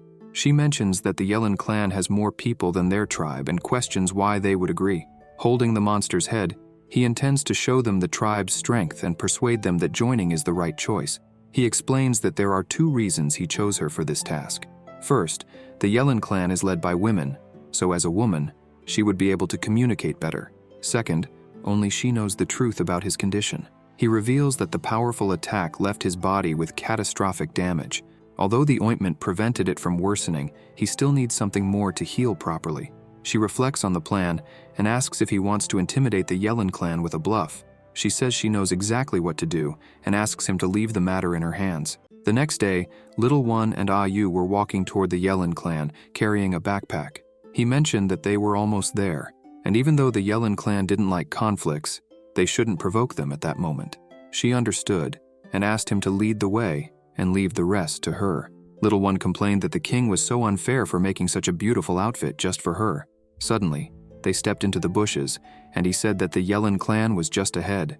Looking down, they saw the Yellen clan enjoying themselves, bathing under a waterfall. Ah Yu remarked that Shun seemed strangely familiar with the place. He became embarrassed and pointed out a beautiful woman with green hair, saying she was the one they were looking for, the queen of the Yellen clan. Ah Yu was enchanted, commenting that she was very beautiful.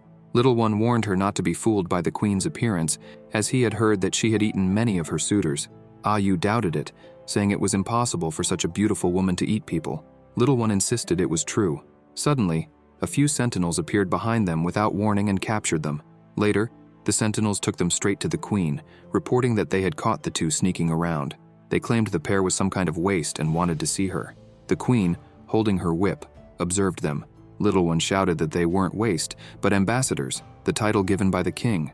Suddenly, something caught the queen's attention. She was indignant and commented that this was very rude, declaring that the woman would become a slave, the man would be thrown to the fish, and the piece of meat would serve as dinner for several days. Little One panicked at the queen's decision, and as one of the guards dragged him away, he screamed for Ah Yu to save him. Quickly, Ah Yu shouted that she had thought the queen of the Yellen clan was more perceptive, but was mistaken. The mountain of meat they planned to offer would now go to the Haiwam clan. The queen told the guard to wait a moment and let them finish talking. She stood up, walked toward Ah Yu, and questioned her about the mountain of meat. Ah Yu confirmed, saying it was from the herd of black cows that lived near the river to the north. The queen asked if they wanted to join forces with her clan to hunt the black cow herd. Ah Yu challenged the idea of joining forces, saying they shouldn't underestimate her clan, as the black cow herd was no match for them, and now the land by the river belonged to them. The 2 stared at each other, creating immense pressure. The people of the Yellen clan were in disbelief, claiming the woman was lying, as they had nearly been trampled by that herd before. The queen was taken aback and asked Ah Yu if she knew what happened to those who lied to her. Ah Yu replied that even the herd leader had been slain by the king, and if the queen didn't believe her, she could visit the tribe and see for herself. Suddenly, someone approached the queen and suggested that it might be a trap. Ah Yu questioned the idea of it being a trap and declared that the king was powerful and benevolent, capable of wiping out the entire Yellen clan if he wished. While one of the sentinels restrained him, Little One, desperate, shouted that she was right, but they weren't there to attack. They had only come to bring some gifts and an invitation from the king. He questioned why they still doubted them. Ah Yu affirmed it was true and added that if the queen didn't have the courage to come in person, she could send someone else to collect the meat. The queen, with an intimidating look and swinging her whip, warned that she'd better not be playing games. Later, Little One guided them to their tribe and mentioned that it was just ahead. When they arrived, he shouted, announcing their return.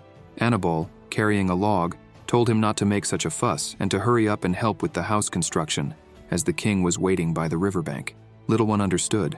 One of the sentinels approached the queen and asked what those houses were. The queen was confused, not knowing how to respond. Ah Yu led her to meet the king. Upon meeting him, Ah Yu announced that she had arrived and that the Yellen clan people were there. The queen, upon seeing the protagonist, grew uneasy, sensing a strong killing intent emanating from him and remarking that it felt like facing an ancient beast. With an intimidating gaze, the protagonist praised Ah Yu for doing a great job. Suddenly, the Yellen clan members were confused when they heard a noise coming from the nearby cabin. The muscular woman, after hitting Huang, covered his mouth to keep him quiet. Tarzan, who was also inside the cabin, explained that the king had ordered the wounded to hide there so they wouldn't be seen, and he asked Huang to be more careful. Huang replied that he was just curious to see what the queen of the Yellen clan looked like. The protagonist expressed his pleasure that the queen had accepted the invitation and come to his lands. Irritated, one of the sentinels demanded to know where the meat they mentioned was. The protagonist replied that it was around the cabin and they could take as much as they wanted, as long as they could find a way to carry it. They were astonished by the number of slain black cows. A group of them approached one of the black cow carcasses. Langu pointed out that theirs was the one nearby. One of the sentinels, wearing a mask, approached to cut off a piece of meat. When she tried to stab her bone knife into the cow's hide, the knife broke. The group of hunters nearby burst out laughing. Enraged, one of the sentinels demanded to know what was so funny and accused them of merely getting lucky, catching a few cows while they fought among themselves. The hunters grew irritated and challenged her, asking if she was trying to start a fight. Suddenly, the protagonist hurled his axe between the two groups, slicing the black cow's body in half. The sentinels were shocked by the king's power, and the queen was astonished. The sentinels wondered what kind of weapon that was, far superior to their ironwood clubs and bone knives. The protagonist told them to use his axe to cut some meat. The sentinels couldn't believe the damage the axe had caused. Langu remarked that they had provoked them first and asked why they should help. Irritated, the protagonist ordered him to do as he said. Reluctantly, Langu began cutting the meat for them, grumbling about their luck. The king assured the queen that he would make sure they carried the meat without trouble, as he always kept his word, since that was his principle. The queen commented that he was quite refined and asked how they managed to defeat the black cowherd. He replied that it depended on future developments, whether mutual understanding or personal experience. The protagonist concluded the conversation, telling the queen to take the meat and leave. The queen called him a stinky, cold-hearted man. As he watched her, the protagonist thought that his last throw had been a bit excessive just for show. If not for the leather bandages, his wounds would likely have started bleeding again. Suddenly, one of his wounds began to bleed. He noticed and became worried. Ayu quickly drew the queen's attention and mentioned that they had some extra stone axes they could give to the Yilin clan. She explained that while they couldn't compare to the king's divine axe, they were still strong enough to cut through the black cowhides and slice the meat. The queen refused, saying she didn't need such crude weapons, as they weren't suitable for them. As she left, she remarked that they too had powerful weapons they hadn't shown, and hoped they wouldn't have to point them at them someday. The queen ordered the sentinels to take what they could and prepare to leave. Ayu told them that if it wasn't enough, they could come back for more, but the sooner the better, as other clans had also received a share. As the Yelin clan departed, Ayu waved and said they were always welcome there. A bit away from the protagonist's camp, as the Yelin clan made their way home, the queen asked how the investigation went. Suddenly, an elite group appeared and reported to the queen that they had discovered that the tribe was building something called a house. However, they mentioned that there could be wild boars inside one of them, as they had heard grunting noises. The queen was confused, wondering if they had really built such a good dwelling for the boars. One of the elite sentinels remarked that the most incredible thing was that they had mastered the power of the fire god. Another sentinel claimed that was impossible. The elite sentinel insisted that they had seen them create fire out of nowhere to roast meat. The queen was incredulous. The elite sentinel hesitated, but the queen ordered her to stop stalling and speak. She reported that there were more than 10 people in total, including some children and an old man. She suspected that they had temporarily hidden the rest of the population. The queen questioned why they didn't search more carefully. The elite sentinel explained that since the nearest trees had been cut down, they couldn't get any closer without being seen, so they had to stay hidden in the forest and observe from a distance. The queen, furious with the information, walked past the elite sentinels. Suddenly, she took out her thorned whip and struck the group, warning them that if they dared to make excuses again, they wouldn't just get one lashing. The elite group bowed and thanked the queen for not expelling them. Later, in the protagonist's cabin, he complained about the pain as Ayu approached and commented on his wound. He replied that it was fine now, as the leather bandages had strong regenerative properties and should gradually heal his injuries. The protagonist noticed her hidden talent, eloquence. Ayu was relieved to know that the king was all right. However, the protagonist thought that the talent of eloquence was quite rare. She remarked that, compared to the queen of the Yelin clan, the king must prefer her. Embarrassed, the protagonist shouted that it wasn't like that at all and told her to be quiet, as someone might be listening outside. He instructed her to let the men who were hiding come out and then stop the bleeding, asking her to help with the treatment. He said he would leave the task of cleaning the bloodstains to her and asked Tarzan to stand guard at the entrance and not let anyone approach.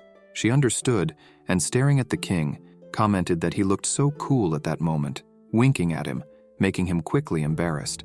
As they exited the cabin, the protagonist asked Little One how the mission went.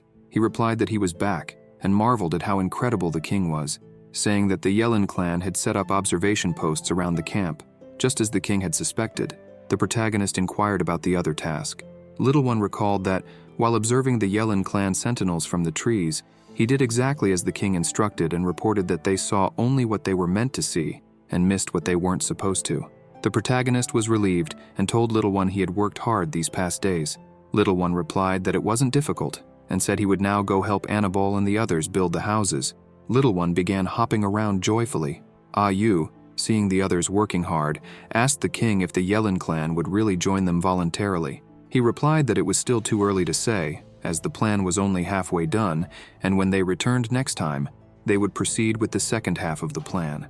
Later, lying inside the cabin and looking at a system window, the protagonist commented on how tired he was. The main mission?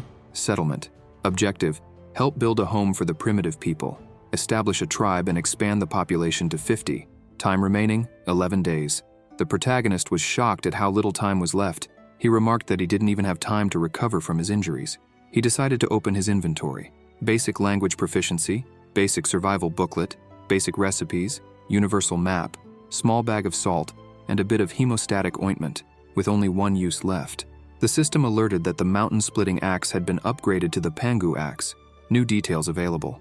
Looking at the axe, he couldn't understand what was happening, and wondered when his mountain-splitting axe had become the Pangu axe. He wonders if the axe truly became a divine artifact, and how he overlooked that when he handed it over to Tung earlier. So he decides to summon the axe.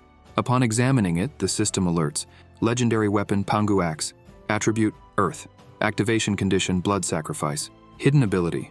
After releasing the power to create the world, it will drain the user's vitality to deal more damage, with destructive power relative to the user's remaining energy. He is confused, questioning if the blood sacrifice was what happened when he got injured during the battle. From the description, it seems that using the world-creating power must be perfectly timed, not too early or too late. Otherwise, it wouldn't just result in a scar on his arm. The protagonist sighs, holding his axe. He remarks that he didn't expect the weapon to evolve. He wonders if any other weapons also have hidden abilities or similar attributes. He comments that the activation conditions must differ for each weapon and decides to leave that to fate. And with just this axe, he almost got himself killed, so he decides to check the other items. He mentions that the only thing that could really be useful is the hemostatic ointment, and unfortunately, he only has enough for one use, so he decides to save it for a critical moment. Otherwise, he could definitely swing his axe around and hunt down all the nearby creatures, and no one would dare challenge him. He begins to reflect on the amount of meat the Yellen clan took, noting that it should last them for 2 days. Time is limited, and the only option left is to trust Little One for now. Suddenly, he calls for Tarzan, who is standing guard outside his cabin, and asks him to bring Little One, as he has a mission for him. Tarzan understands, and quickly brings Little One. Shun presents himself at the king's cabin. The protagonist asks if he remembers the rest of the black cow herd they chased away, and tells him he has 2 days to find the herd and report back as soon as possible. Little One replies that he'll go right away, and dashes off like the Flash. The protagonist notes that everyone has been working hard lately, and decides to prepare a small gift for everyone over the next 2 days. A few days later, the protagonist is inside his cabin, creating something, and decides to open the system window. He sees that only 9 days remain to complete the main mission and wonders if today should be the day Little One returns. Suddenly, a system window appears announcing he created a stone spearhead, gaining 1 technology point. He created a bone whistle, gaining 1 technology point. He created a horn canteen, gaining 1 technology point. He decides to give the whistle to Annabelle, as it would be more convenient for commanding during battle or hunts. The stone spearheads could increase the damage wooden spears deal, significantly raising their chances of victory if they end up in conflict with the Yellen clan. The horn canteen he plans to give to Little One, certain he will like it. Suddenly, someone calls out to him. Ah Yu, excited, enters the cabin and announces that the houses are finished. The protagonist is surprised by something and asks her to calm down, saying they should go take a look. She asks him to put on his coat first, since he hasn't been feeling well. He thanks her for the reminder. Enchanted by the king, she insists on helping him, saying he's worked so hard and should leave these small tasks to her. The protagonist thanks her. As they step out of the cabin, he asks her to join him in looking at the results. Suddenly, someone shouts that the king is here, Annabelle is shocked and happy to see the king and says these are the houses they built according to his instructions, asking him to take a look. Seeing the house, Annabelle asks if it isn't awesome. Frustrated, the protagonist says it looks good. Annabelle starts celebrating, thrilled that they now have houses. Lang exclaims that they're done living in caves or gathering branches. Huang suggests leaving the barn for the wild boars, as they finally have a place to live. Another hunter agrees. The protagonist says that's not what they said back then, and one of the hunters, holding a straw door, mentions he's going to place it on the cabin to close it up. After he attaches it, a system window appears, stating he successfully built a wooden house, earning 10 technology points. Physique, 2. Strength, 3. Agility, 2. Prestige, 0. Technology, 27. Territory, none. He is surprised to see that building a house grants the same amount of points as making fire. Reflecting on it, he realizes that the tribe has changed a lot since he arrived. Back then, they were like wild animals, drinking blood and living off hides. Now the changes in their behavior and intelligence are becoming more apparent, and he wonders if all these changes are caused by the system, accelerating some kind of evolution. He tells Ah Yu to let him know as soon as Little One returns. She agrees. He calls her back to the cabin and mentions that they need to keep building houses, as more people will be joining them soon. Suddenly someone calls out saying they found them. Little One had returned, celebrating that he found the herd. The protagonist congratulates Little One, who is a bit out of breath. Placing a hand on his shoulder, the king comments that they can finally proceed with the second part of the plan, and that there's no time to waste, asking everyone to follow. Little One agrees. He calls for Annabelle and mentions he needs to speak with him. After the protagonist sits on the ground with Little One and Annabelle, he explains the plan and asks if they have any questions. Annabelle asks if it will work, and if it isn't too risky. Little One, confident, tells him to relax, saying he can handle it, and that when the time comes, Annabelle has to ensure the others cooperate with him. The protagonist hands Annabelle the whistle, mentioning he can use it to give commands. Annabelle smiles and thanks him. The king mentions that he prepared a gift for Little One too, but will only give it to him after the mission. Annabelle tries out the whistle, while Little One thanks the king, calling him awesome. The protagonist reminds them to act immediately according to the plan as soon as they get the signal. Later, a group of hunters waves and bids farewell to the king, who reflects on how scarce labor is, and that now they have no choice but to assign tasks to the injured as well. He asks Ah Yu to inform the muscular woman and Huang to build a larger bonfire in front of the wooden house, but not to light it yet. She asks if it's for the arriving guests. He confirms, thinking that now all they can do is wait and see if the bait they set 2 days ago will attract a big fish. Later, Shou sees a large group emerging from the forest and approaching the camp. He is confused by the sight of so many people, wondering if they're from the Yellen clan. Suddenly he realizes something and starts running desperately, dropping the fruits he's carrying, and shouts for the king, announcing that the Yellen clan is here. Inside the cabin, while tending to the protagonist's wound, Ah Yu mentions that the injuries have healed, but that he should still take it easy for a few more days. He thinks it feels great to be taken care of like that, and that once he dominates the Yellen clan, he might get more attention from Ah Yu and the queen. Suddenly, he hears someone shouting that the Yellen clan has arrived. He comments that they've finally caught a fish and asks to bring them to see him. Later, Ah Yu is delighted to see the queen again and remarks that she looks even more beautiful than last time, saying the king is waiting for her in the palace and asking her to come in. The queen is confused, wondering what she means by palace. She recalls that the last time it was just a straw shed and questions how it's now a wooden house and how they managed to do that. She asks if the king is too scared to come out and see her, adding that they don't want to bother them in the future but will take more meat this time, as her subordinates are also eager to meet their new neighbors. That's why she brought a few more people this time, hoping she hadn't scared them. Ah Yu remarks that the king had already ordered 40 portions of meat prepared in advance, and they could take them directly. Awkwardly, Ah Yu also mentions that they hadn't brought 40 people. The queen asks if she is too worried about the Yellen clan and invites her to join them. Ah Yu responds that she's been captivated by the king's power for a long time and thanks her for the invitation. She adds that the meat is right over there, and if they couldn't take it all, they are welcome to eat as much as they want there, as per the king's suggestion. And if they have any trouble cutting the meat, they could ask for help from the camp's hunters. The queen replies that it won't be necessary and calls over one of the sentinels. Ah Yu then invites the queen to enter. Once inside the cabin, the king welcomes her to his humble abode. Embarrassed, the queen starts shaking her head, saying that this palace is quite elegant and rather decent. The protagonist, thinking, realizes she is quite interested in the houses and decides to keep charming her. He mentions that this is just a temporary makeshift home, and once they build the real palace, this place will be for the tribe. The queen, holding her whip, questions if he really intends to let the tribe live in a place like this. He replies that although it's a bit crude, they will provide better stone houses later. Suddenly, the queen uses her whip and attacks the protagonist by surprise, immobilizing him. He asks what she's doing, and with one foot on him and a bone knife in hand, she declares that no one knows men better than she does. Pressing the knife to his face, she says she has many ways to make him fall for her, and adds that offering her strange things willingly isn't enough to bring her down. The protagonist feels uncomfortable and thinks this is really bad, as it's quite thrilling. He asks if she really thinks she can force him to submit this way, and wonders if she believes he doesn't have a backup plan.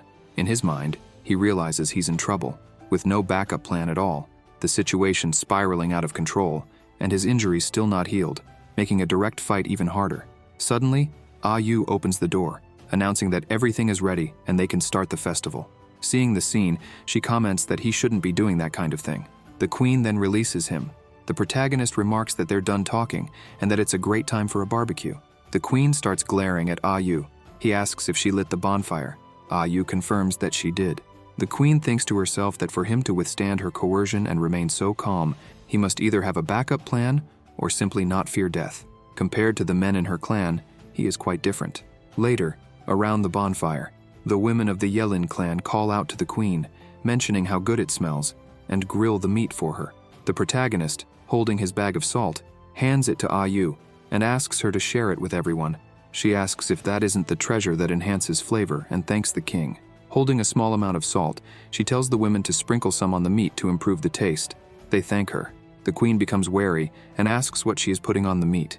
Yu smiles and says she doesn't have to eat it if she's afraid. The queen sighs, seeing her clan members enjoying the taste. The protagonist, noticing that the queen is also trying the meat, thinks she should eat as much as she wants, as it buys more time for Little One and Annabelle to arrive. The queen is delighted by the flavor, commenting on how delicious it is. Meanwhile, in the forest, the group of hunters is hiding among the bushes, close to the black cow herd. One of the hunters asks if they don't have enough meat already and why they need to hunt again. Annabelle explains that they're not here to hunt, and tells him to just follow orders. Suddenly, smoke starts to rise, and the hunter remarks that it's the signal. Annabelle blows the whistle, and the hunters throw their spears, hitting the black cows squarely. The cows become furious and charge at them. Annabelle, desperate, says that the herd is advancing in their direction and that this is the best chance. They need to make sure to find the new herd leader. Little One, hiding in the trees, says that he doesn't need to worry. Suddenly, he spots the leader and shouts that he's found it. Leaping onto it with his spear and driving it into its back, he yells that he's got it and claims it as his. As the herd stampedes, destroying everything in their path, Little One clings to the leader, spear still embedded, shouting that he can't give up and that he has to do it, remembering how even the previous leader became prey. Gun, perched in a tree, spots the herd and shouts that they're veering east. Annabelle says he'll signal now and blows the whistle forcefully. Little One hears the signal and realizes he needs to turn right if the direction is wrong. Using his hidden riding ability, he begins to steer the herd leader toward the correct path, guiding it through the forest with the spears stuck in its back. Meanwhile, at the camp, the queen, still eating, thinks that overeating might make her gain weight, but the food is too delicious to resist. The protagonist watches her. Suddenly, he notices birds flying frantically from the forest and realizes it's time. One of the Yelin clan sentinels spots someone approaching the camp and tells the queen that one of the defenders left behind at the clan is here. The queen is confused by her presence. The desperate defender arrives, screaming that something terrible has happened. She trips and falls near the queen. With a wicked glare, the queen demands to know why all the fuss and asks what happened. Crying, the defender says that a herd of black cows has invaded the camp and caused destruction everywhere, and that the defenses were no match for them. The queen, outraged and in disbelief, orders everyone to return, vowing to make the herd pay. She remarks that she had always kept her distance from them and wonders what really happened, as it's a true disaster. Meanwhile, at the Yelin clan camp, some women have been defeated, while others try to escape the attack. One warrior shouts for everyone to climb the trees and use slingshots to defend themselves, ordering an attack, but they can't inflict much damage. She becomes frustrated, realizing that the slingshots can't penetrate the thick hide. Another warrior shouts to charge and save the wounded on the ground. They leap from the trees with bone knives, yelling to kill them for the queen. However, one of the cows delivers a powerful blow, knocking them down, and prepares to crush one of the warriors under its hooves. Just as it's about to strike, the other warriors scream in fear. Suddenly, the black cow stops. Using her whip, the queen manages to halt the attack. Everyone is relieved to see that the queen and the other warriors have returned. Holding the cow with her whip, the queen demands to know how it dares to hurt her people and challenges it to a fight. With her strength, she throws the massive cow to the ground. The cow, enraged, gets up and charges at the queen. She remarks that the beast is fast, and it lands a direct hit on her. The queen screams in pain, but before she falls to the ground, someone catches her. She groans, saying that hurt. The protagonist asks if she's all right. She replies that she's fine. He tells her to stay put and handle the rest. She mentions that these monsters came out of nowhere. The group of hunters tries to hide their guilt over the attack. She warns the protagonist to be careful. The protagonist, looking serious, draws the monster's attention and, facing the herd leader, asks if they've already forgotten the beating they took. The herd leader roars at him. The protagonist thinks that the leader isn't recognizing him and wonders if his cape made from the hide of their king isn't intimidating enough. However, the herd leader begins to back away. The protagonist sighs and thinks that the intimidation tactic is working. Pointing his axe, he comments that it's quite a coincidence to meet again. The herd leader is in shock. He questions if the herd has found a new leader and remarks that he looks much weaker than the previous one. The herd leader starts to tremble. The protagonist notes that since he's there, he might as well stay for good. With that, the hunters charge forward. Annabelle shouts for the little one to advance toward the herd leader. Using his hands for support, he throws the little one, who lands on the leader. Using his skill, Mount, the little one begins to ride on the leader, distracting the herd. The protagonist calls for the queen to leave, but she refuses, stating that the herd hasn't dispersed yet. She needs to fight more. He grabs her arm and tells her to stop. The queen asks him to let go.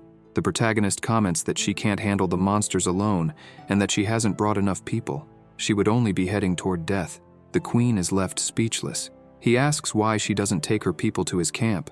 There, she can heal their wounds and wait for the right moment to reclaim the place. He promises he will arrange enough shelter and food and ensure their safety. The protagonist urges her to look at her people and remarks that they are not in any condition to fight. Ah Yu asks if she would rather watch her people be sacrificed in vain. The queen ponders, but then shouts for her clan, asking them to help the injured and retreat to the north. The Yellen clan begins to pull back, and a warrior shouts for them to follow, with the injured going first. The protagonist decides to leave the queen with Ah Yu, instructing her to take them back to the camp while he stays with the hunters to buy time. She understands and asks him to stay safe. Meanwhile, the hunters fight against the herd. Annabelle holds his spear, and a group of sentinels appears behind him, advancing toward the fight. One of them shouts for everyone to muster their courage and fight. Annabelle comments that they've defeated these monsters before, and that if anyone is scared, it would be better to retreat with the others. He sighs, seeing that they are not afraid. The protagonist notes that they are very brave and won't be left behind. Annabelle comprehends and leads the attack, shouting for everyone to attack. Later that day, as the sun sets, the group of injured arrives at the camp. Shosho, seeing that they have returned, asks where the king is. Ah Yu replies that he stayed behind with the hunters and mentions that there are injured people here, which is why they returned first, needing a place to rest. Shosho points to one of the houses, suggesting they can stay there. She thinks that if it weren't for the Musculosa and the others who worked hard despite being injured, they wouldn't have enough houses to shelter everyone. She asks those who are not injured to come with her to fetch water and food. The Yellen clan people thank her and say they will go with her. Ah Yu comments that for now, she will accommodate them in those houses and ensure food and safety, so they don't have to worry. After leaving the queen inside one of the houses, Ah Yu mentions she will help the others, and then the queen should rest. The queen, shaken, thanks her. After closing the door, Ah Yu sighs and thinks that in the end, everything went well. She remembers when the protagonist explained the plan earlier. He said the focus of the entire plan was to dominate the Yellen clan at the lowest cost. They couldn't allow more injuries after such a heavy battle. She feels excited, realizing that the entire plan was flawless and that there was just one final step left. The next day, Lang is on guard at the camp. The Musculosa asks if everything went well the previous night. He replies that it did, as he was on guard and nothing happened.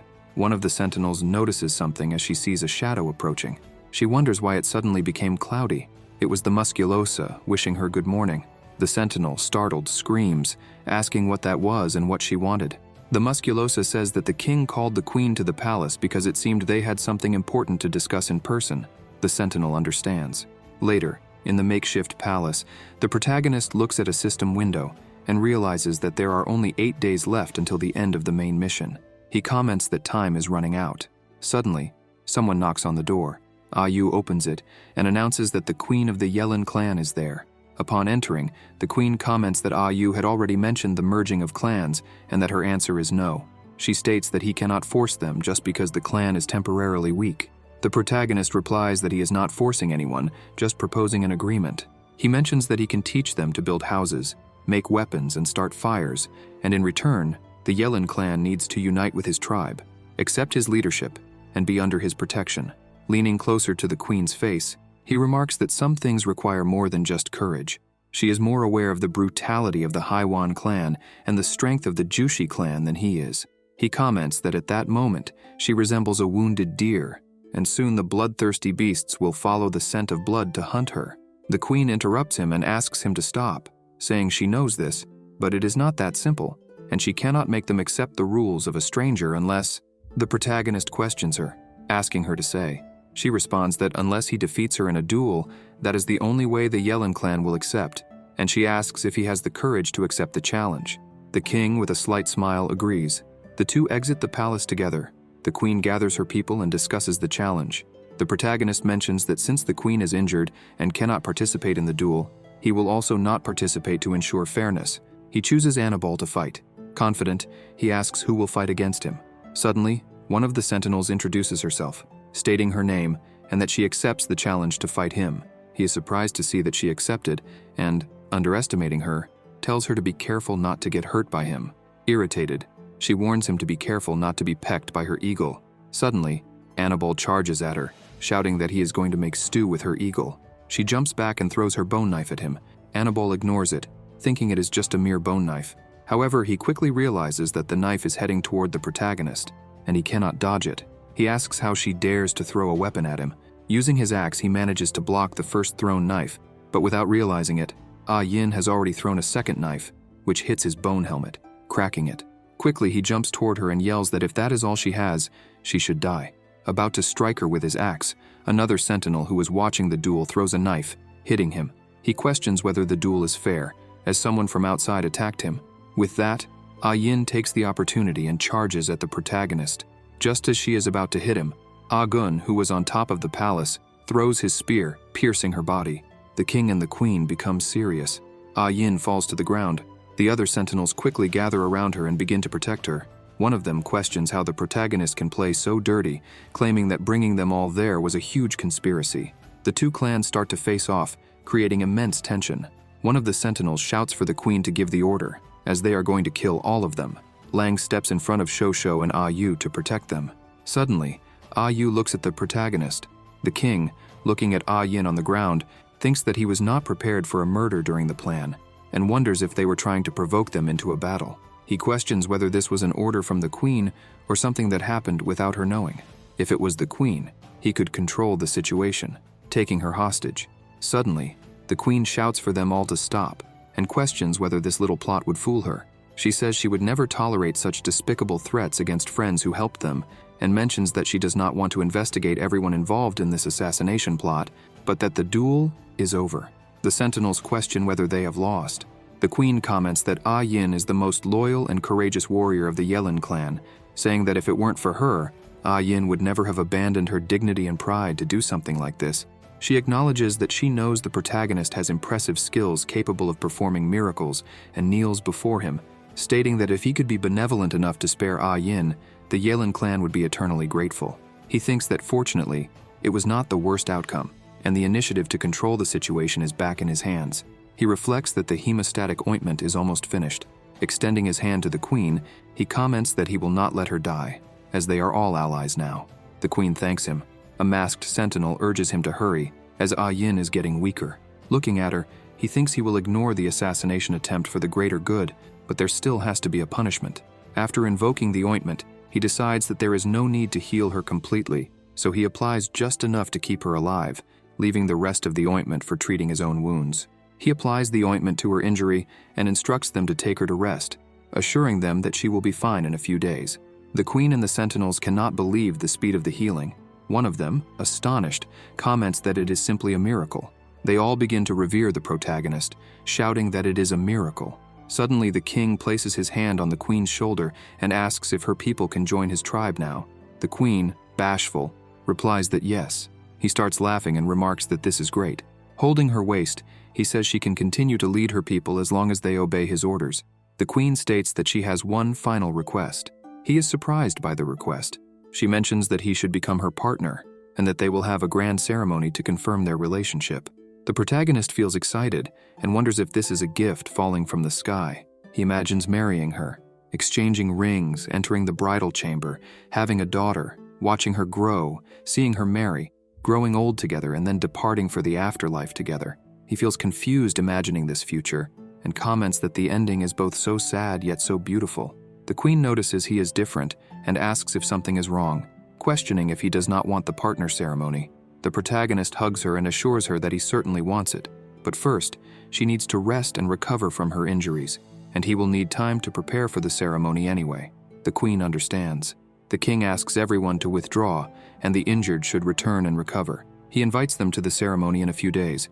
Everyone is confused by the situation. Suddenly, a system window appears, stating that he has established the tribe and must choose a name. Attributes: name, Chen Li, physical 2, strength 3, agility 2, prestige 0, technology 27, population 46, cultural evolution, Stone Age civilization level 0, territory, unnamed, approximately 1 square kilometer. The protagonist is surprised to see that the population is only 46 and questions why there are 4 less. He thinks that now it doesn't matter. He decides to name the territory first. The queen looks confused at his demeanor. A system window appears stating, successfully named. He has become the chief of the fledgling tribe and needs to increase the population and complete the main mission, settlement. He thinks he will have to find a way to deal with the Haiwan clan as his wounds are almost healed. Perhaps he should advance alone and capture some members of the Haiwan clan as prisoners. He feels frustrated, as he does not know if the capture will count as population.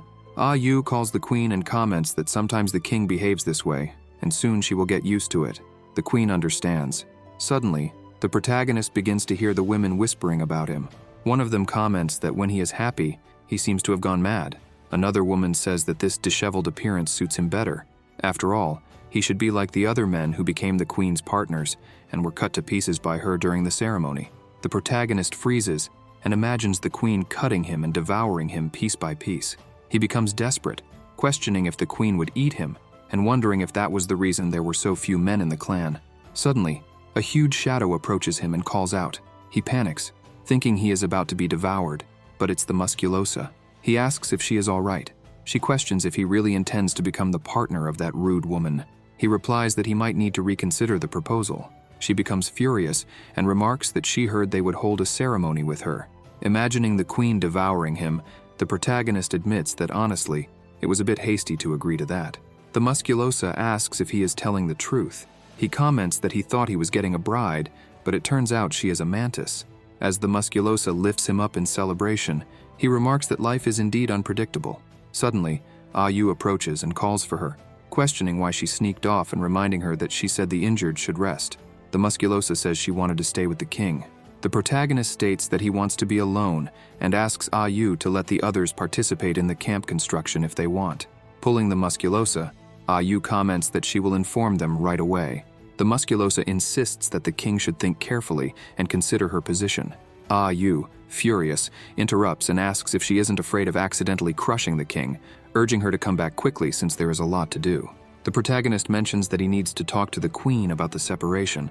The next day, as dawn breaks, the protagonist leaves the palace and is surprised to see the musculosa and the women of the Yelin clan helping with the construction. Looking at the map, he comments that everyone is getting along well and that the Yelin clan members have already started assisting with the building of houses. He thinks that today he should talk to the queen about the separation. He passes through the agricultural area of the Yelin clan's temporary residence while they greet him. He tells them not to mind him and to just continue what they are doing. One of the women calls out to him, asking if he is there to see the queen, mentioning that she is at the river to the north and offering to take him there. As they approach the river, the woman comments that she is just ahead. One of the maids who is helping the queen with her bath informs her that the king is there. The queen asks for everyone to leave. As they pass the king, they greet him. The queen is surprised to see the king there and asks if something urgent has happened. He replies that no, he just came to check how her injuries were healing. She mentions that her injuries are nothing serious and that she should be completely fine in 2 or 3 days. With a teasing look, she asks if he would like her to come out to see with her own eyes, or if he wanted to try her out in advance. The protagonist, feeling awkward, responds that it's not necessary, and comments that he hasn't even asked her name yet. The queen questions if that is the reason he is there. He tries to play it off, and she begins to laugh, telling him he can call her Xiao Hai, the name given by the former queen. The protagonist is confused, questioning her name and the former queen. She explains that it was the former queen who gave her that name, but since she was exiled, no one has called her that since. He feels anxious, thinking that the only options are to be eaten or to be exiled, and that she could rename her clan to Mantis Clan. He asks if the former queen had a partner too, and inquires about their whereabouts. She answers that they were all eaten because it is a tradition in the clan for the queen to eat her partners, which grants her more power. He becomes desperate, pondering how such frightening words are coming from such a beautiful face. She states that it is tradition. Among the ancient queens, she has no intention of continuing this practice, as it is very ungracious. The protagonist questions whether she has never eaten anyone. She replies that she only became queen recently and has never had a partner, so naturally, she hasn't had the chance to eat anyone. He sighs. Waving, he tells her to rest and eat very well because he is going to prepare for the ceremony. As he departs, he thinks that since he doesn't have to worry about being eaten, he needs to find a good time to talk to the musculosa about it. However, the queen calls him back and comments that even if she doesn't eat people, if someone deceives him in the future, she won't hesitate to cut something off. He is shocked at the thought of someone slicing a carrot and starts to contemplate the queen's words. The woman next to her remarks that today's dish is especially easy to cut. Later, in front of the palace, he looks at the system and notes that for now, he just needs to take some prisoners and complete the main mission. Annabelle, passing by him, greets him. The king takes the opportunity to call him over, saying that he will be leaving for a while and that during that time, Annabelle will be in charge of organizing everyone's work.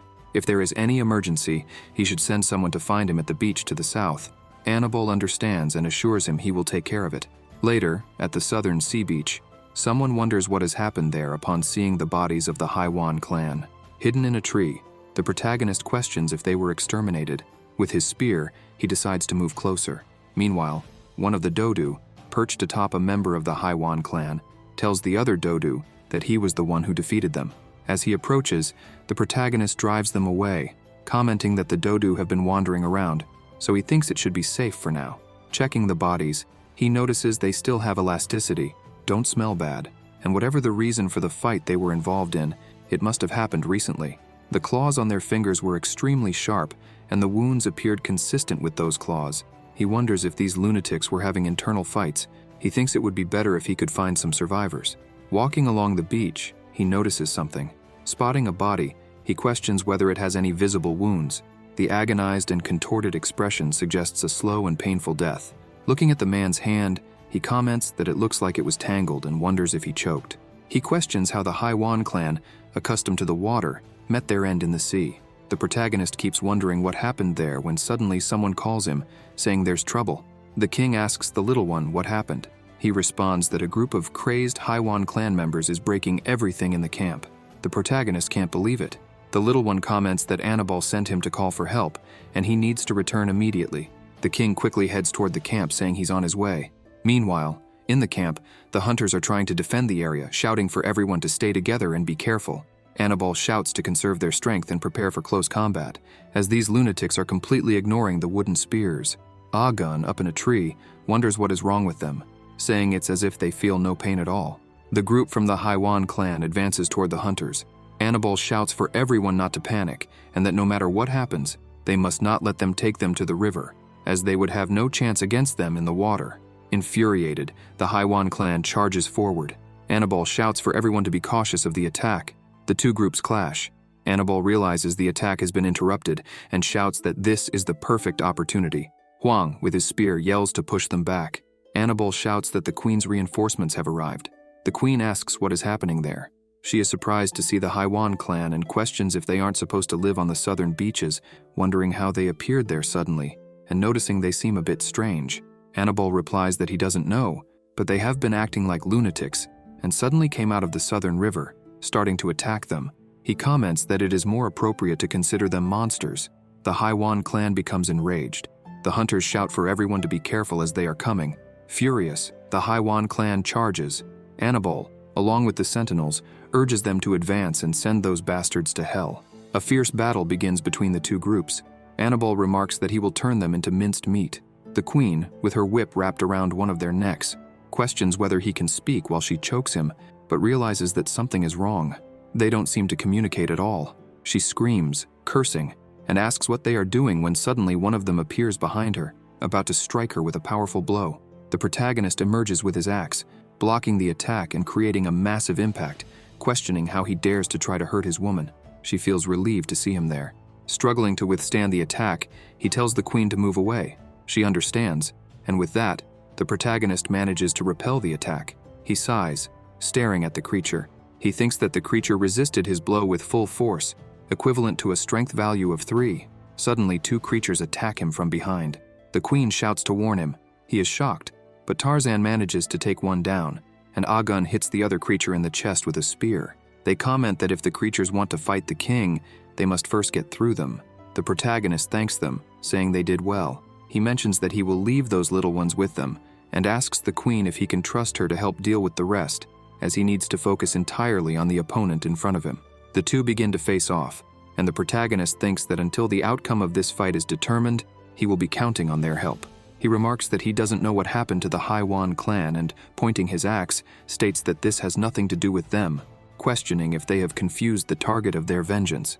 The giant creature ignores him and charges at him. The protagonist wonders if they have lost the ability to communicate, and at the last second, manages to dodge the attack. However, the enraged creature lunges at him again. The protagonist is impressed by the explosive power and quick reflexes, all combined with sharp claws and teeth. Even with his strength and agility exceeding those of an ordinary person multiple times over, he is still just a weakling who barely causes damage against these monsters. And since he is in their territory, surrounded by their people, he cannot use the hidden ability of his axe. Moreover, he doesn't want to use that ability unless absolutely necessary. The creature charges at him with its claws. The protagonist uses his arm to defend himself, and the creature bites him. The king becomes furious and shouts for it to let go of him. Attempting to strike with his axe, the creature easily dodges, tearing a piece from his coat. The protagonist steps back and comments that if it weren't for the protection of the former herd leader's coat, his left hand would have been torn off by those sharp teeth. The creature begins to lick the piece of coat stained with the king's blood, and with that, its eyes change color, as if some kind of infection is taking hold. It starts to become even stronger, and with a tremendous roar, charges at the protagonist with incredible speed. The king realizes it is moving even faster, and at the last second, he manages to dodge.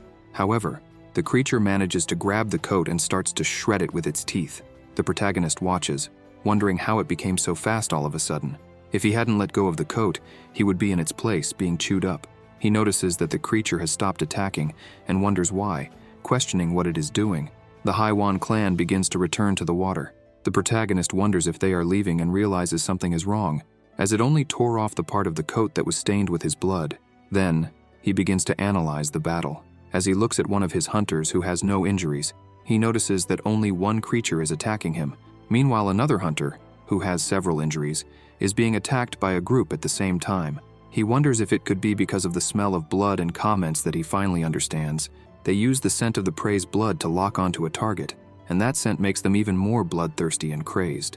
In this strange state, they are acting based on their primitive instincts, just like sharks go wild at the smell of blood. The protagonist picks up a piece of mud and applies it to the wound on his arm, thinking that as long as they can use this trait, the little one finally arrives at the camp and asks the king if there is anything he can do to help. The protagonist asks him to grab 2 people and 3 piglets from the stable. The little one is surprised to see that it's for the wild boar piglets and questions whether they shouldn't be raised to become food later. The protagonist tells him to just do as he said. The little one understands. The king thinks that the Haiwan clan is forcing him to sacrifice 3 precious wild boar piglets, and he will collect that debt later. The protagonist approaches the queen and asks her to take all the injured off the battlefield and move them as far away as possible. While holding a creature with her whip, she understands. Suddenly, the little one and 2 women from the Yellen clan arrive with the 3 piglets and say to let the piglets run toward the riverbank. The little one scares the wild boar piglets. The king calls to Agu, who is up in a tree. He responds that he will take care of it and starts throwing spears, killing the 3 piglets. The Haiwan clan freezes around the small wild boars, and those in the water look toward the shore. Suddenly, they all charge the piglets and begin to devour them. The protagonist takes advantage of this opportunity and calls everyone, instructing them to apply the paralytic drug to the tips of their spears and to make sure to avoid vital points. Everyone understands. Agu notices something and comments to the king that they are acting strangely again. The king is surprised, but the Haiwan clan starts writhing in pain.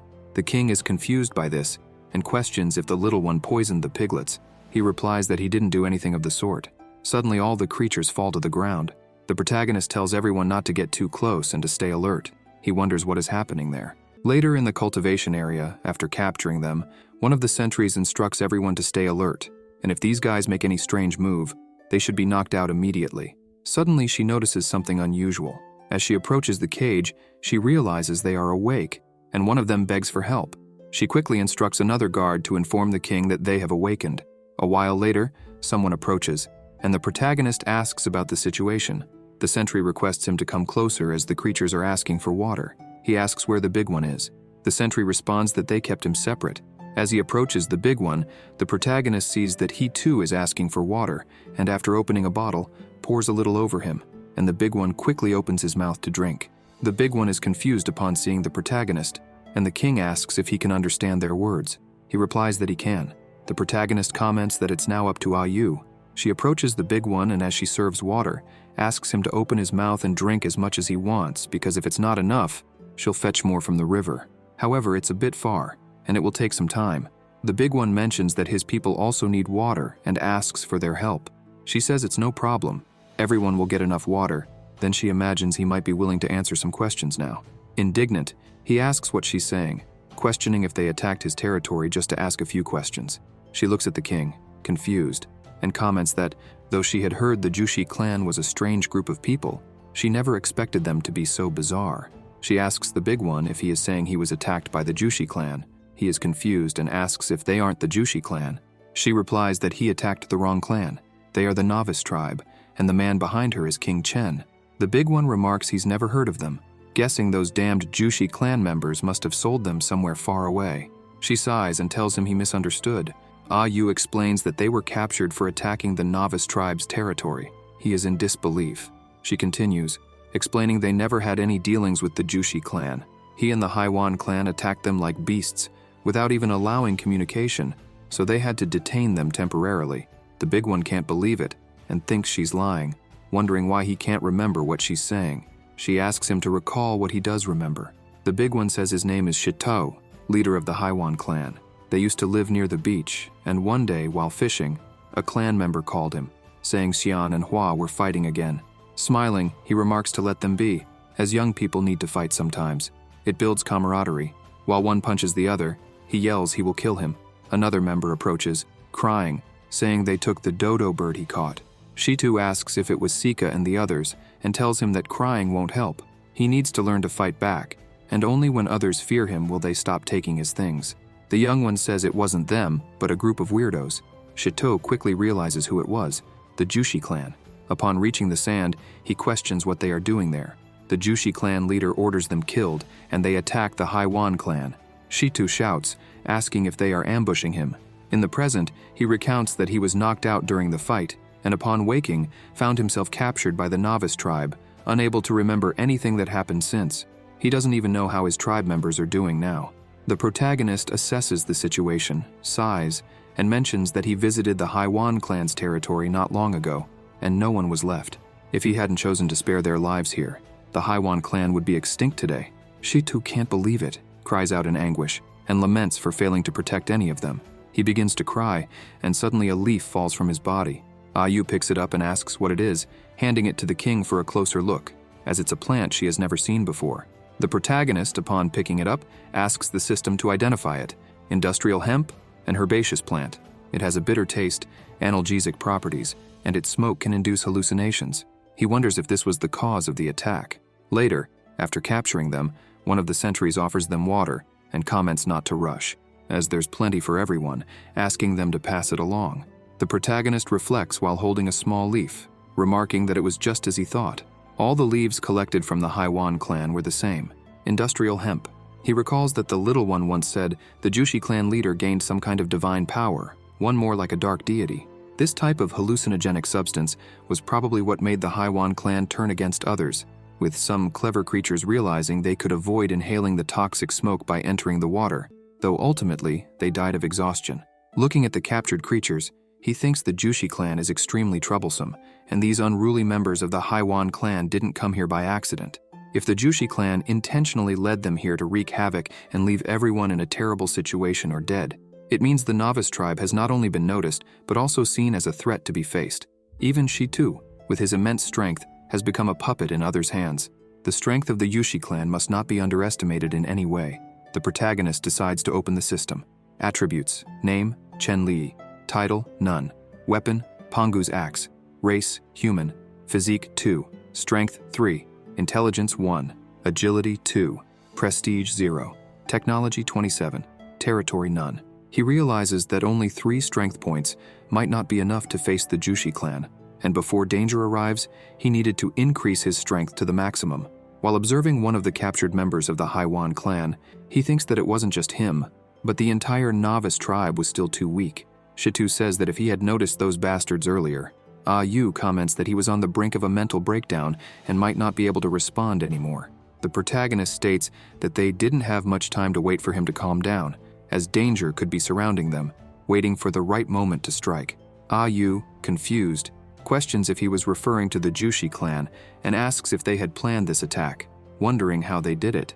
The protagonist, holding a leaf, replies that, although it is hard to explain exactly how, he says that they basically controlled the Haiwan clan with those leaves, and he didn't know when the next attack would happen or if they would personally participate, since they had very little information about the Jushi clan.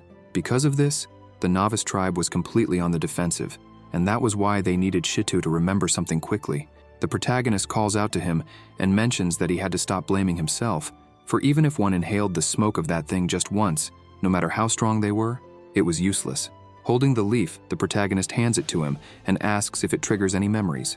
Shitu starts to smell it, feels a pain in his head, and comments that he remembered the smell, having vaguely sensed it while fighting those bastards, but at that moment, it was mixed with all sorts of strange smells. He just felt it was very strong and unpleasant.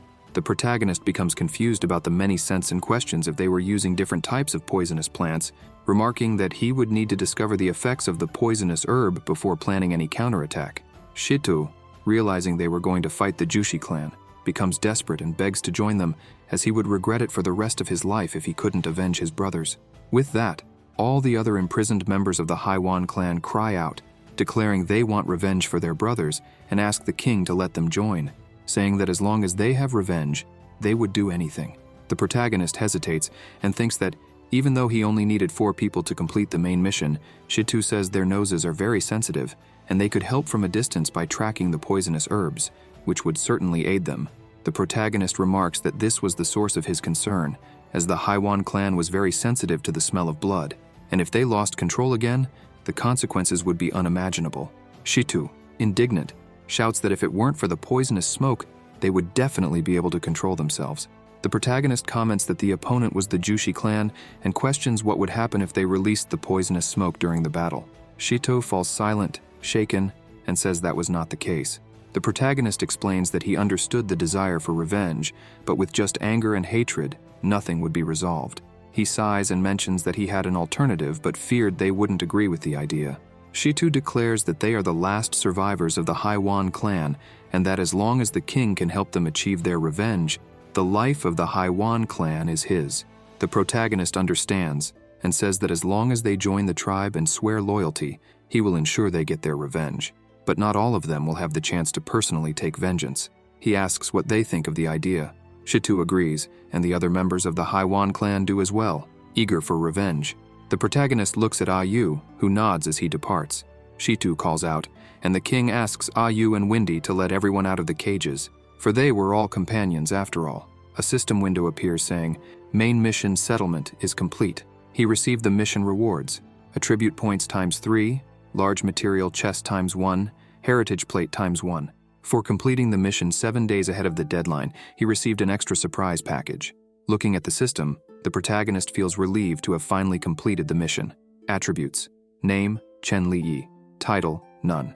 Weapon, Pangu's axe. Race, human. Physique, +2. Strength, +3.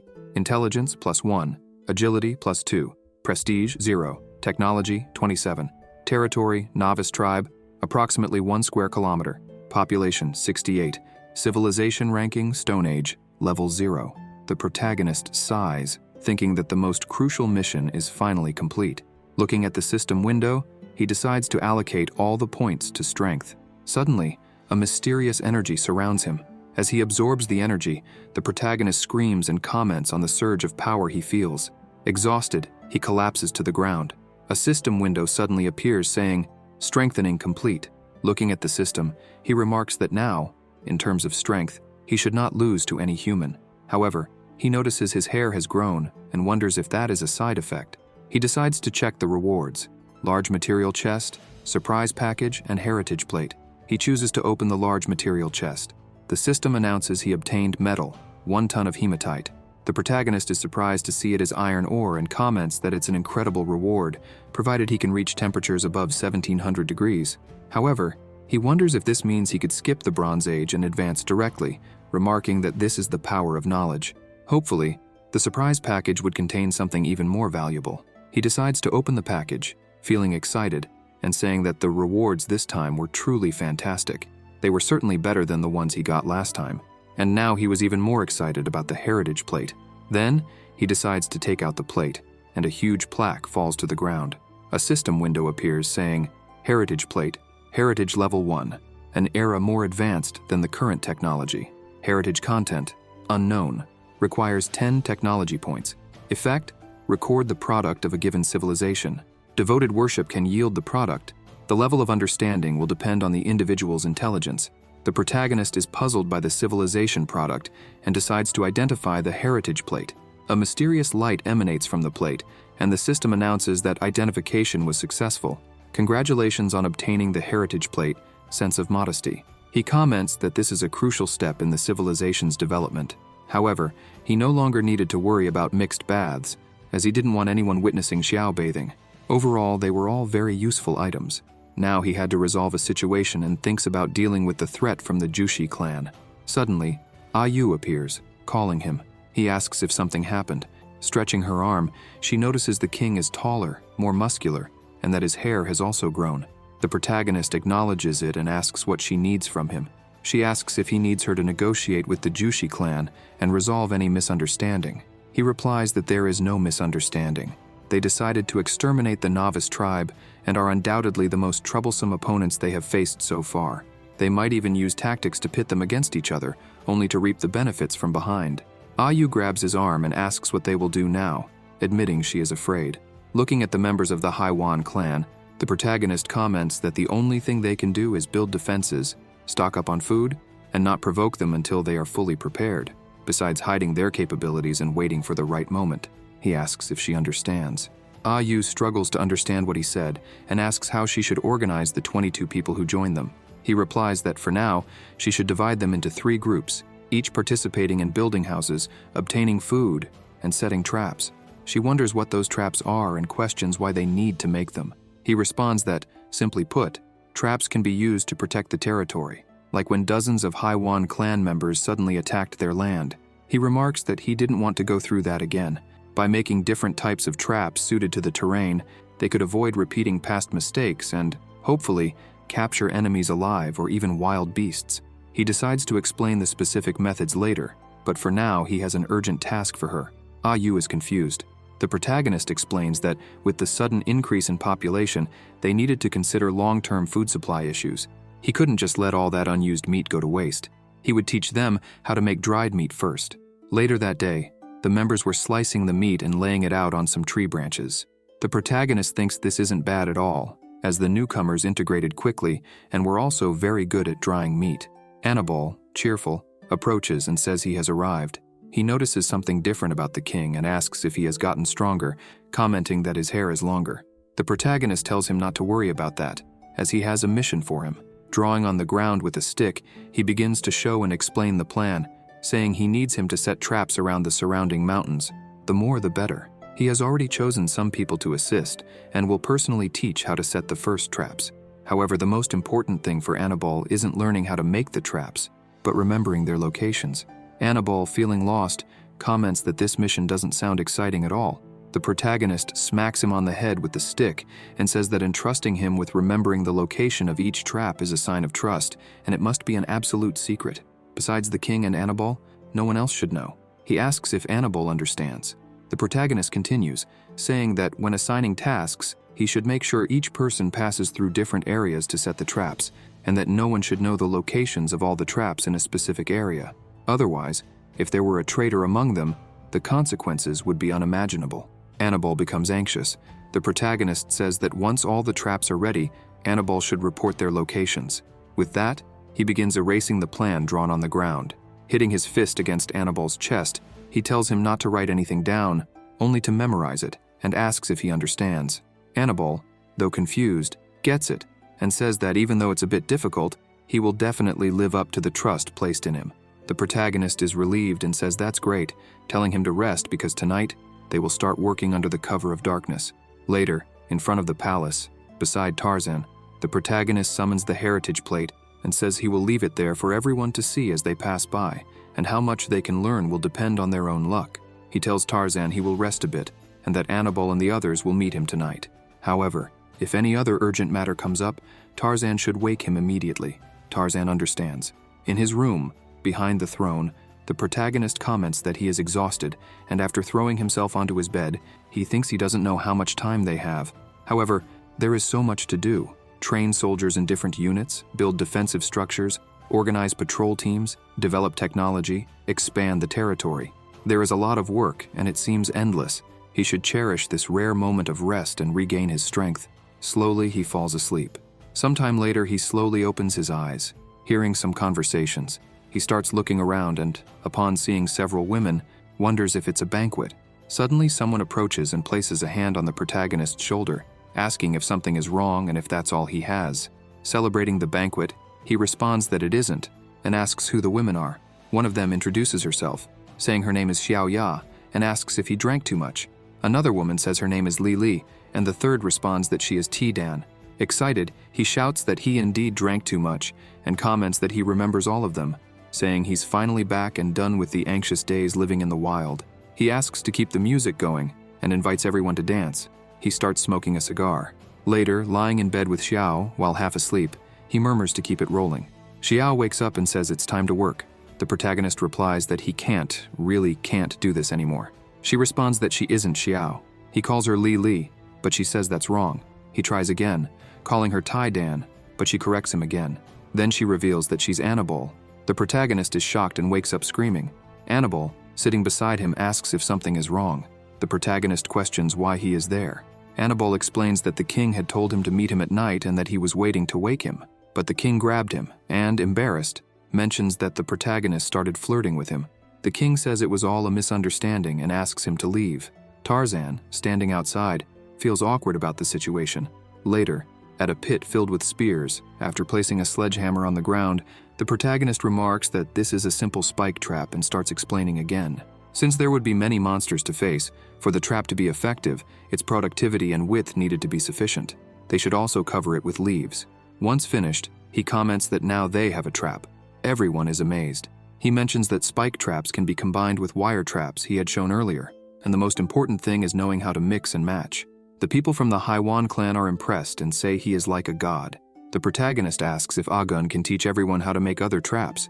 Agun is shocked and says he doesn't know any. The king asks if he remembers the moving target used for spear practice last time. That was a perfect trap. It just needed to adjust the trigger mechanism. He explains that if they replaced a wooden log with a net, they would have a net trap and says he'll leave the rest to them, returning after sunrise. Annabelle understands, and as he passes by, the protagonist reminds him not to forget the other mission. Annabelle tells the king to leave that to him. As he leaves, the king hopes he can continue that dream when he returns. Annabelle gathers everyone to explain the details. At dawn, the protagonist is surprised and comments that by now, someone should already be awake and working, wondering why there isn't even a sentry today. As he walks, he wonders if everyone is sick. He decides to knock on a door, but someone yells at him to get lost, calling him an intruder. Peeking in, he questions what's going on. The women are surprised to see it's the king. Shosho comments that their clothes are a bit too revealing, so they're hesitant to come out. Observing them, he wonders if this is the effect of the heritage plate, sense of modesty. As he leaves, he comments that they have until midday to make new clothes, and if they don't come out by then, they shouldn't blame him for being strict. Walking up to the plate, he says he didn't expect that little thing to have such power, when suddenly someone calls him. Annabelle approaches and says he needs to see something. Holding 2 stones, he explains that while digging traps, they found stones that ignite, and asks the king to take a look. He explains that when these 2 stones are rubbed together hard, they produce sparks. The protagonist, confused, comments that this is nitro, and that Annabelle has made a brilliant discovery. With this, they would have endless possibilities. Later, in the mountains, Annabelle comes running back to show the king where they found them, mentioning they also dug some up. Looking at the pit, the protagonist, thinking, realizes there weren't many of them, but he had already expected that, since after all, this wasn't a dry and arid alkaline saline land, and if it wasn't formed naturally, there was only one possibility. He asks Annabelle why he doesn't take a look at what's inside the soil. Annabelle understands, kneels down, grabs a few things, and comments that the soil there is easy to dig and seems to have something in it that doesn't feel like rocks. He decides to taste it and comments that it's dung. The protagonist realizes he is right and remarks that there is probably a large manure pit underneath. Annabelle starts vomiting. The protagonist, pondering, wonders if another group of primitive people had once lived there, and if they had reached a cultural level where they had something similar to a bathroom, or if it might have been the former home of the Jushi clan. He instructs them to collect the nitros and then cover the pit again, leaving no trace. Also, they should set up more traps nearby, and with that, they needed to build watchtowers on high ground. The protagonist asks for people to keep watch in shifts. Annabelle, desperate, questions what a tower and watch are. The protagonist says he needs to leave. 4 days later, while walking through the tribe, the king remarks that this is good because everyone has a home to live in, and that's the first step toward happiness. Tarzan, who is accompanying him, asks what he means. He explains it's simple. By ensuring food, clothing, and shelter for the people, the tribe's foundation is solidified. Suddenly, a muscular woman notices the king and interrupts, shouting that he is there. He is startled to see her and tries to run as she charges at him with speed. The protagonist shouts for Tarzan to stop her. Suddenly, she leaps onto him as he calls for help, and the two crash into a house, creating a massive explosion. Tarzan is left confused, not understanding what happened. Desperate, he approaches and asks if the king is okay, while the muscular woman hugs him. The protagonist, stammering, says he is fine. Tarzan asks her to let him go, as she might kill the king. She starts squeezing him, causing him to cough up blood. The muscular woman shouts that they just built the houses, and he cannot die now. Tarzan becomes desperate. Later, the protagonist comments that the fun is over, and asks about the houses that are finished. She replies that they built 2 rows of wooden houses, totaling 10, enough for 50 people. Everything was on schedule, and at this rate, everyone would have a wooden house in 2 days. The protagonist places a hand on her head, praises her, and asks her to keep it up, saying he'll be back to check in a few days. He mentions she should be less reckless, and as punishment, she has to fix the house. She agrees and waves at him. The protagonist says he needs to check on the reserves and food supplies. Tarzan, looking at the spot where the muscular woman had hugged him tightly, asks if he is really okay. He responds that he is perfectly fine. Later, by the riverbank, Shito catches a fish with his spear and shouts that he caught another big one. The other members are impressed and say he is amazing. While Ayu hangs the caught fish, Shosho tells the children not to run around. The protagonist, observing them, remarks that compared to digging traps and building houses, the Haiwan clan is indeed better suited for fishing in the river. And ever since they started helping, the tribe's variety and quantity of food had noticeably increased. Tarzan comments that it's all thanks to the king, and that he is the one leading the novice tribe to live such a good life. He says the king shouldn't worry at all because with him around, they will be safe even if they are attacked. The protagonist, with a serious look, comments that he hopes Tarzan doesn't regret the methods he used to subdue the Yellen and Haiwan clans, as they still have a long way to go. Tarzan, with a slight smile, says that the king shouldn't have such doubts because if they follow him, it's because they trust his decisions. Additionally, he was sure no one would regret the king's methods, as everyone knew it was the law of the jungle. Large and small clans were devouring and destroying each other daily. Even after conquering a clan, the king only gained scraps, yet they still managed to form alliances with these clans. The protagonist feels relieved and comments that Tarzan seems to have a clear understanding of him. Tarzan looks confused. The protagonist calls him and mentions it's time to inspect and approve the positions in the border defense zone. Looking at the Haiwan clan, he comments that they have a surprise to show, imagining slick fishmen. Later, as the sun sets over the forest, Annabelle climbs the mountain. The protagonist tells him to come down because he has something to discuss. Annabelle responds that he's already coming down. The king asks how the construction of the traps and towers is going. Annabelle replies that they did as ordered, already building the towers in the south, west, and north directions. However, there's a problem.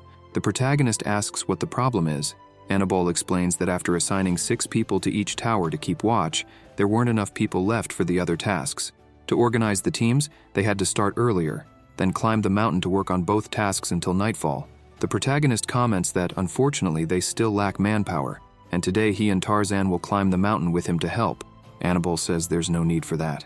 The king responds that it's a special case, as they are racing against time and all help is welcome. He thinks that if the Jushi clan once lived there, they might be more familiar with the terrain than they are, and if they took advantage of the novice tribe's lack of preparation, he would launch his large-scale secret attack against them to destroy them. There's no time to lose.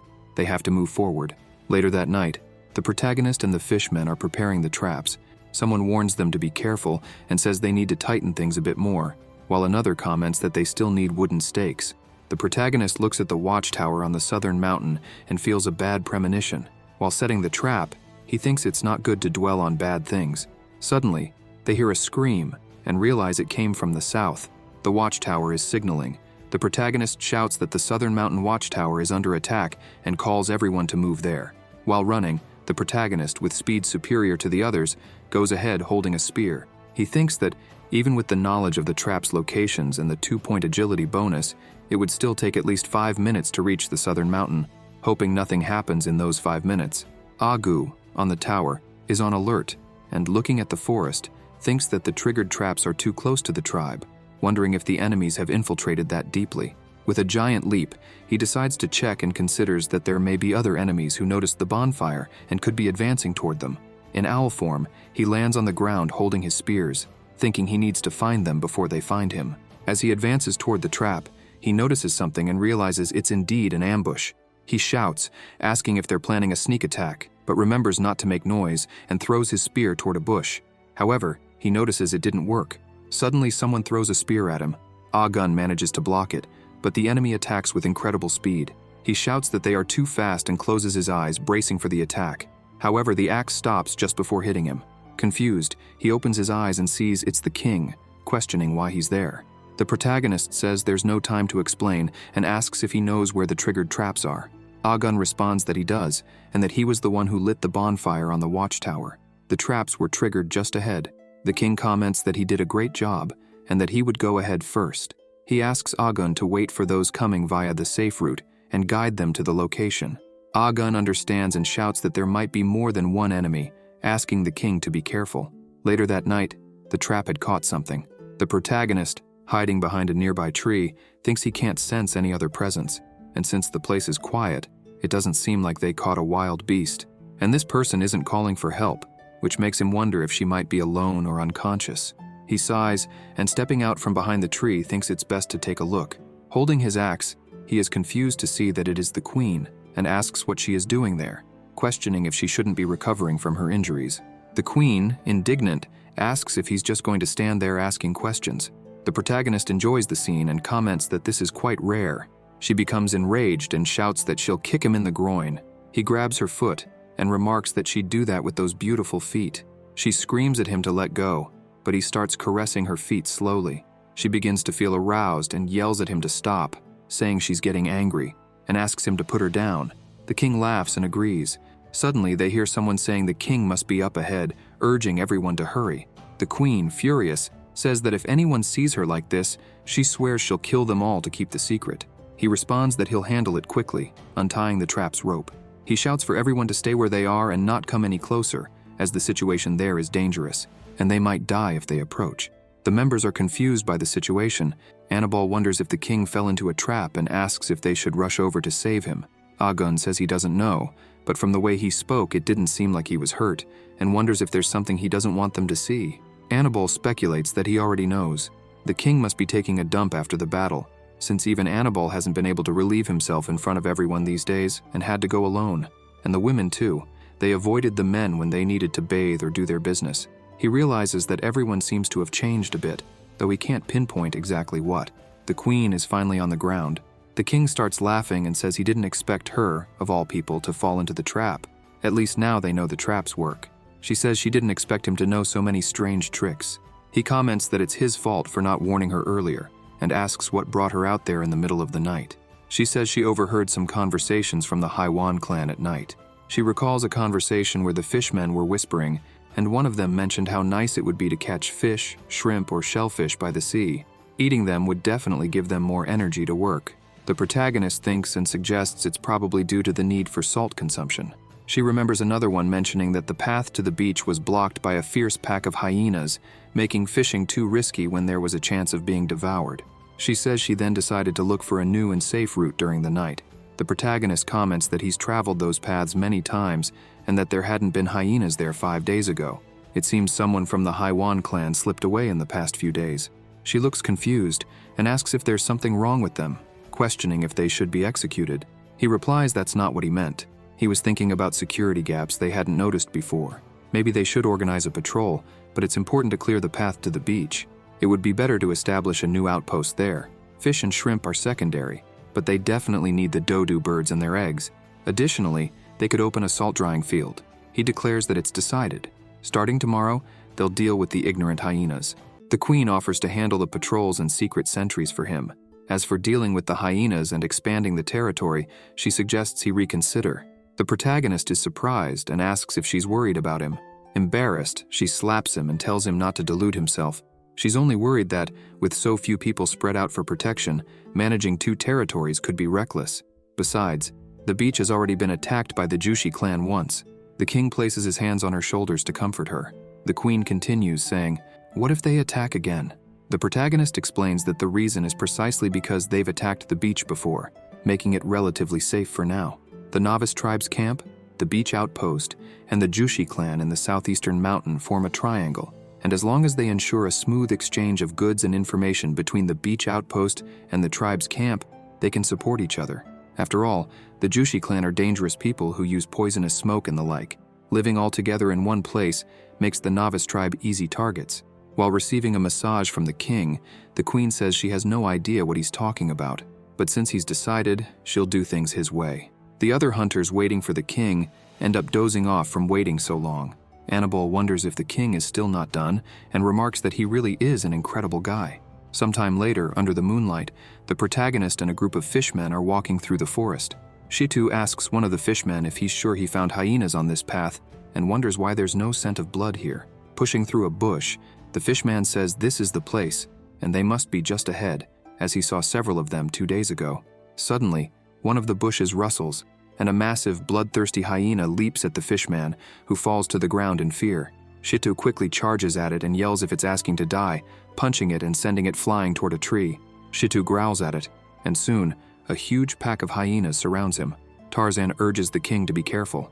The protagonist comments that there's no need to worry, as the Haiwan clan is no longer an enemy, and dealing with these wild dogs is no problem. Shitu, clenching his fists as he stares at the hyenas, shouts for the king to handle the group on the left. Taking down several hyenas with his strength, he yells for the others to leave the right side to him. The protagonist, seeing the hyenas being defeated so easily, remarks that there's nothing worth mentioning. With that, some hyenas rush toward him, but Shitu and another fishman protect him, defeating the hyenas with their claws. The king thinks this is a great opportunity to see what the Haiwan clan is capable of. Suddenly, a hyena attacks him from behind, but the protagonist quickly grabs it by the neck with one hand. The hyena cries out in pain, and he comments that it was unlucky to choose him out of everyone to attack. With that, he defeats it. A while later, they manage to drive the hyena pack away. Shitu complains that it wasn't satisfying enough. The protagonist tells him to forget about it and focus on the next task. Shitu agrees and says it's just ahead, at his old home. The king instructs everyone to be careful. Finally, they arrive at the beach. The protagonist asks if everyone sees the cliff. That's where they'll build the outpost. It needs to be near the cliff and big enough to shelter 20 people. The watchtower will be above the cliff, and after building that, they'll also set up a small salt evaporation field near the outpost. Shitu understands. The king says he'll send people to help as soon as he returns, but they only have 4 days to complete the construction. He sighs, thinking to himself, wondering why he feels like a foreman inspecting a construction site and pushing a tight deadline. But in this land, he's the one who will be doing the heavy lifting. The protagonist says that, for now, that's all, and if there's an emergency, they should immediately light the bonfire and signal for help from the camp. She too confirms.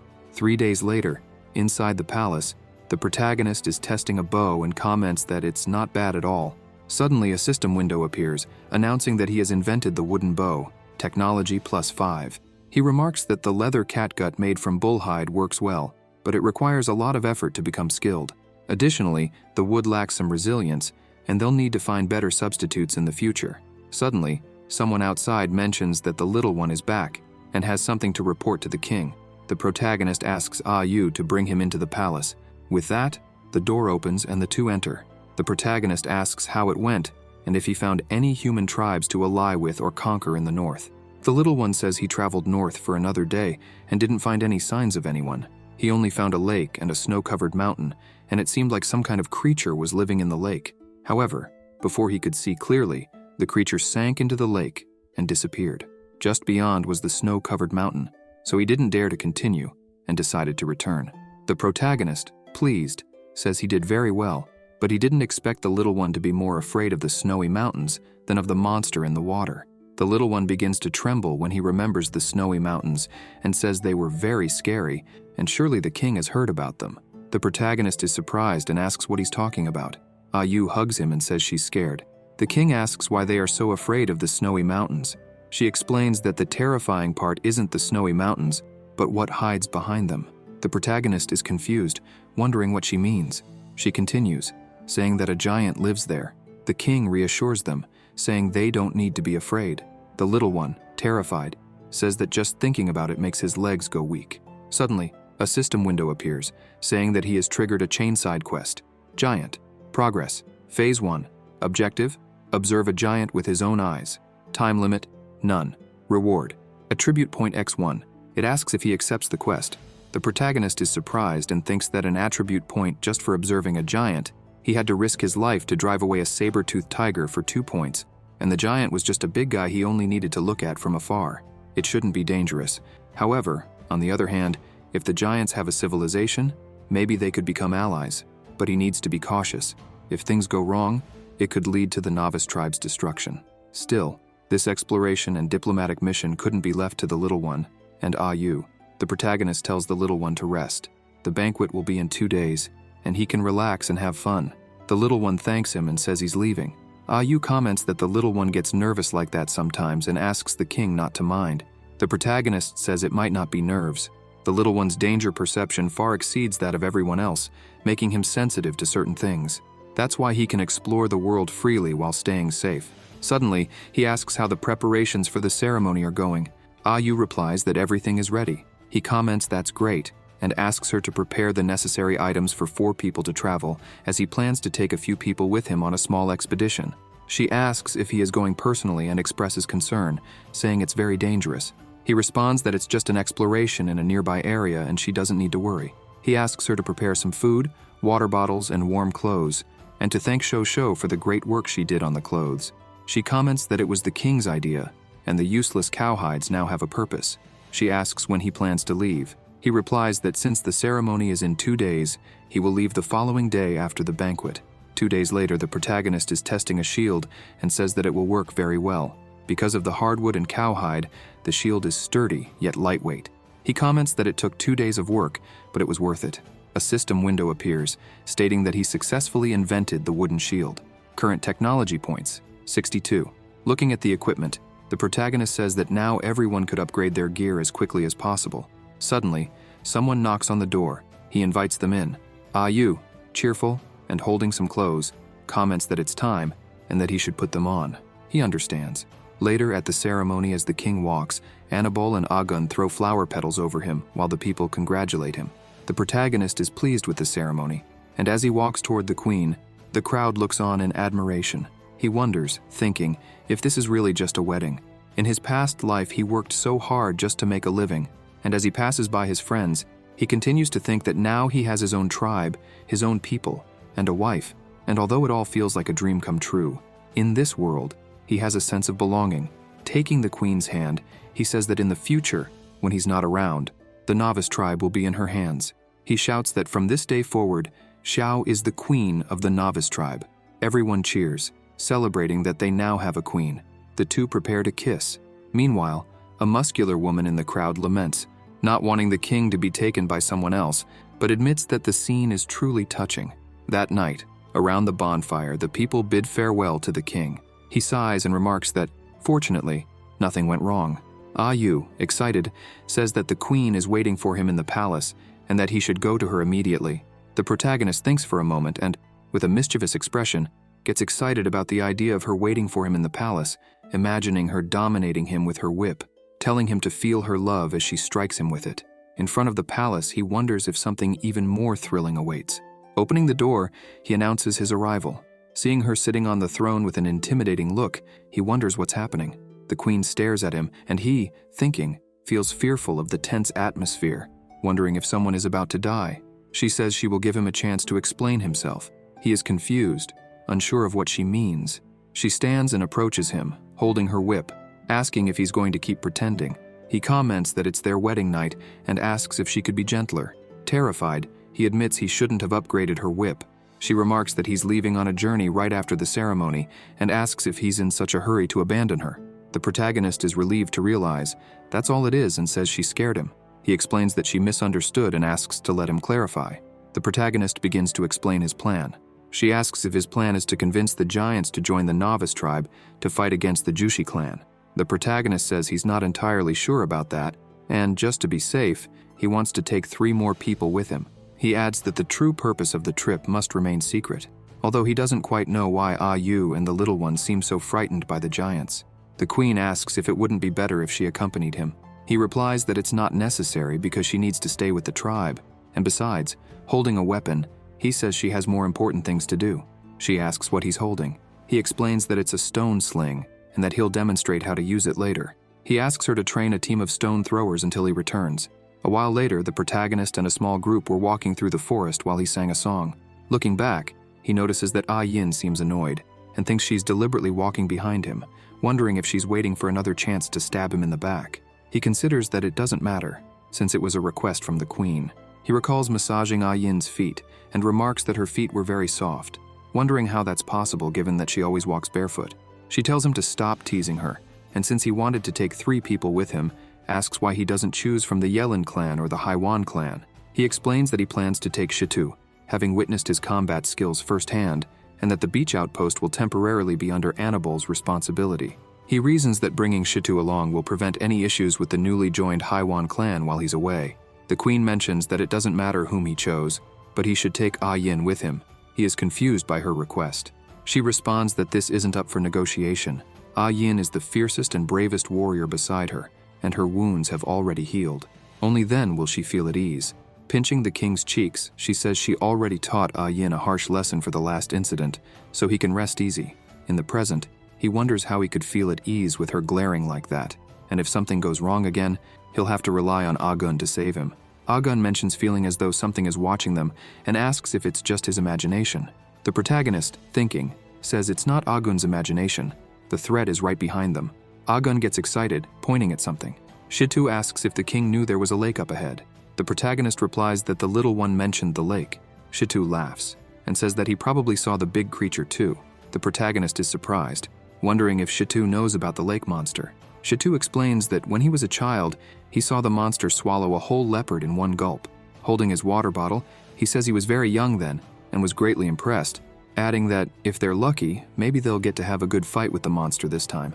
Watching him drink water, the protagonist comments that encountering such a monster doesn't sound like luck at all. Monsters like lake creatures don't interest him much. He'd be more intrigued by something more formidable, like a giant, for example. Hearing the king mention a giant, Agun panics and says no, that it's better not to wish for something like that. The protagonist says he was just talking and asks if giants really exist. Agun begins trembling and reveals that, before meeting the king, they were originally a tribe of over 30 people. But one day, they encountered a giant, and the tribe was too powerless to resist, scattering in all directions. Most of the people were eaten alive, and even though it happened when he was very young, no one who survived that day will ever forget the terrifying scene. The protagonist thinks he finally understands, and that explains why the little one and the others tremble at the mere mention of giants. Shitu warns the group not to eat those fruits, mentioning that when he ate them as a kid, the consequences were severe. The protagonist is confused and decides to check what it is. A system window appears saying, Croton tiglium, a spicy, laxative, and poisonous herbaceous plant. The protagonist imagines what Shitu must have gone through after eating the fruit, thinking it must have been hell. He comments that the plants around here seem unfamiliar and wonders if there are any useful ones in the area. He scans everything and identifies Lysimachia christinae from the primrose family. Relieves heat, detoxifies, has diuretic effects and improves blood circulation. Agramonia pilosa from the rose family has hemostatic, detoxifying, and insecticidal effects. Artemisia from the daisy family stops bleeding, reduces inflammation, and has anti-allergic properties. Honeysuckle from the honeysuckle family reduces fever, suppresses cough, and has detoxifying effects. The protagonist is delighted, starts collecting each plant, and remarks that this place is a medicinal garden.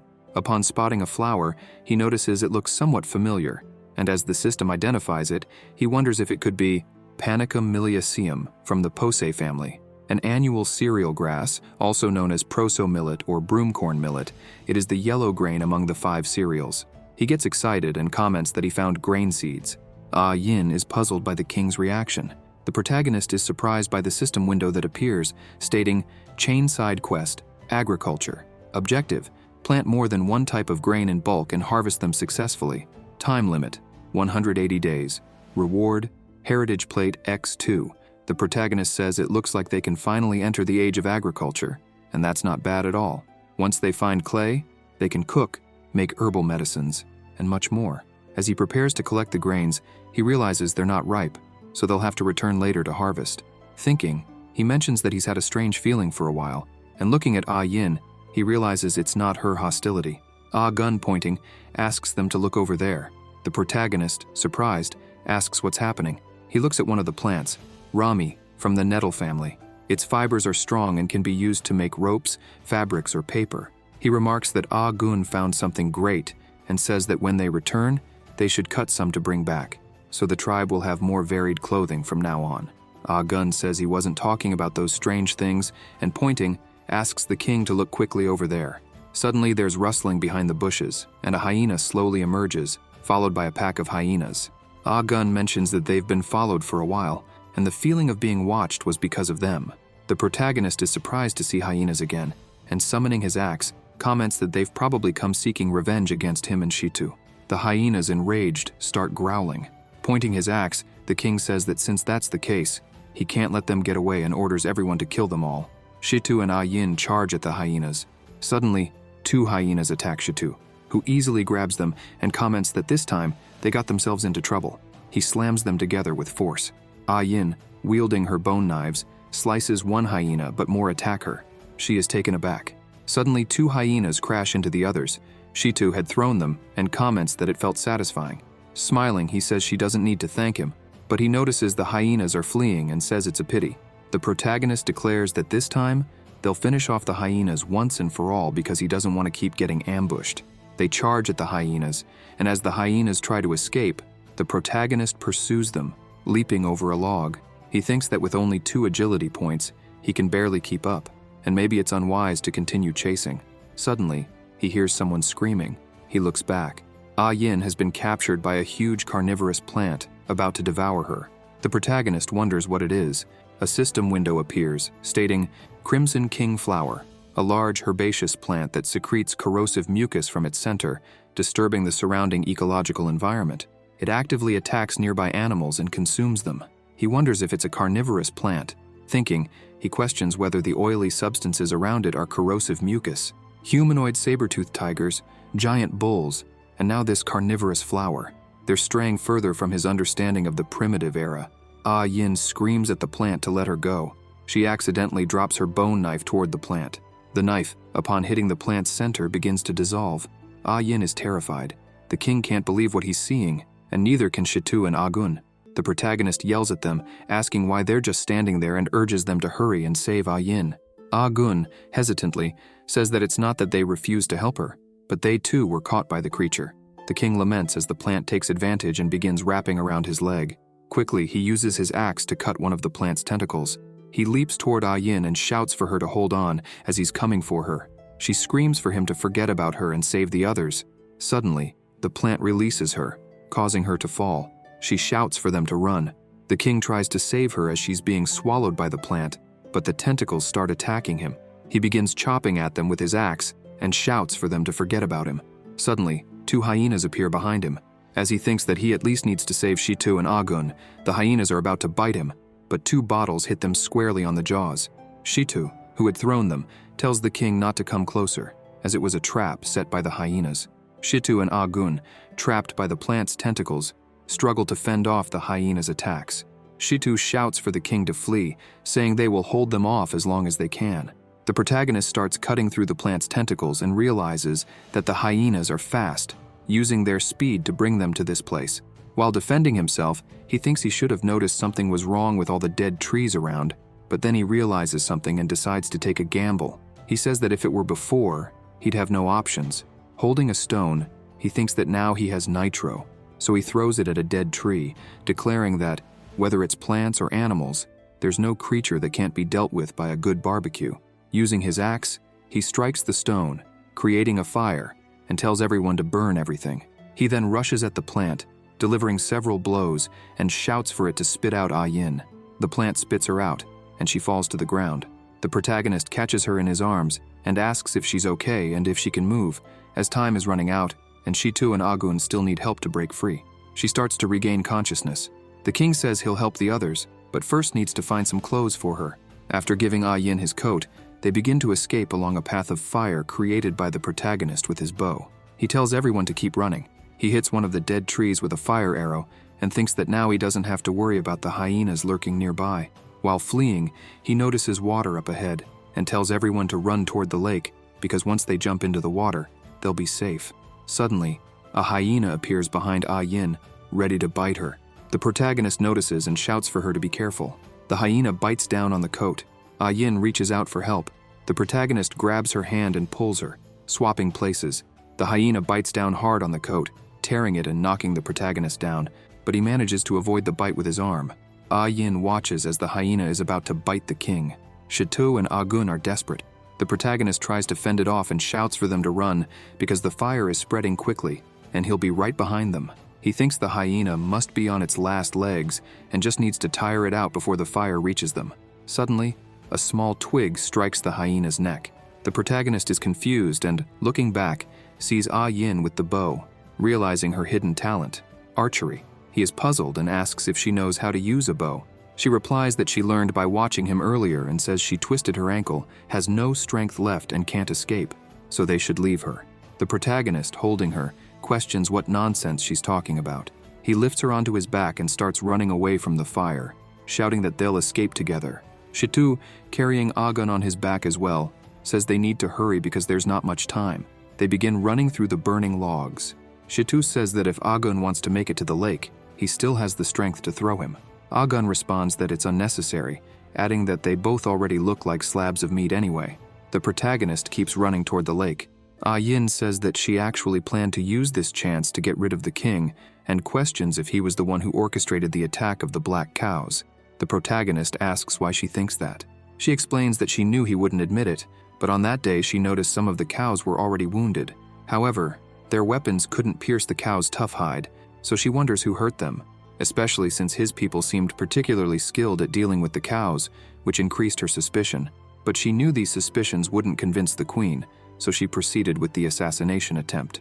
She holds a knife to his neck and questions that if she attacked now, he wouldn't be able to resist, or he could drop her and get rid of this problem once and for all. The protagonist asks her to hold on, as they were almost there, and she could deal with him however she wanted afterward.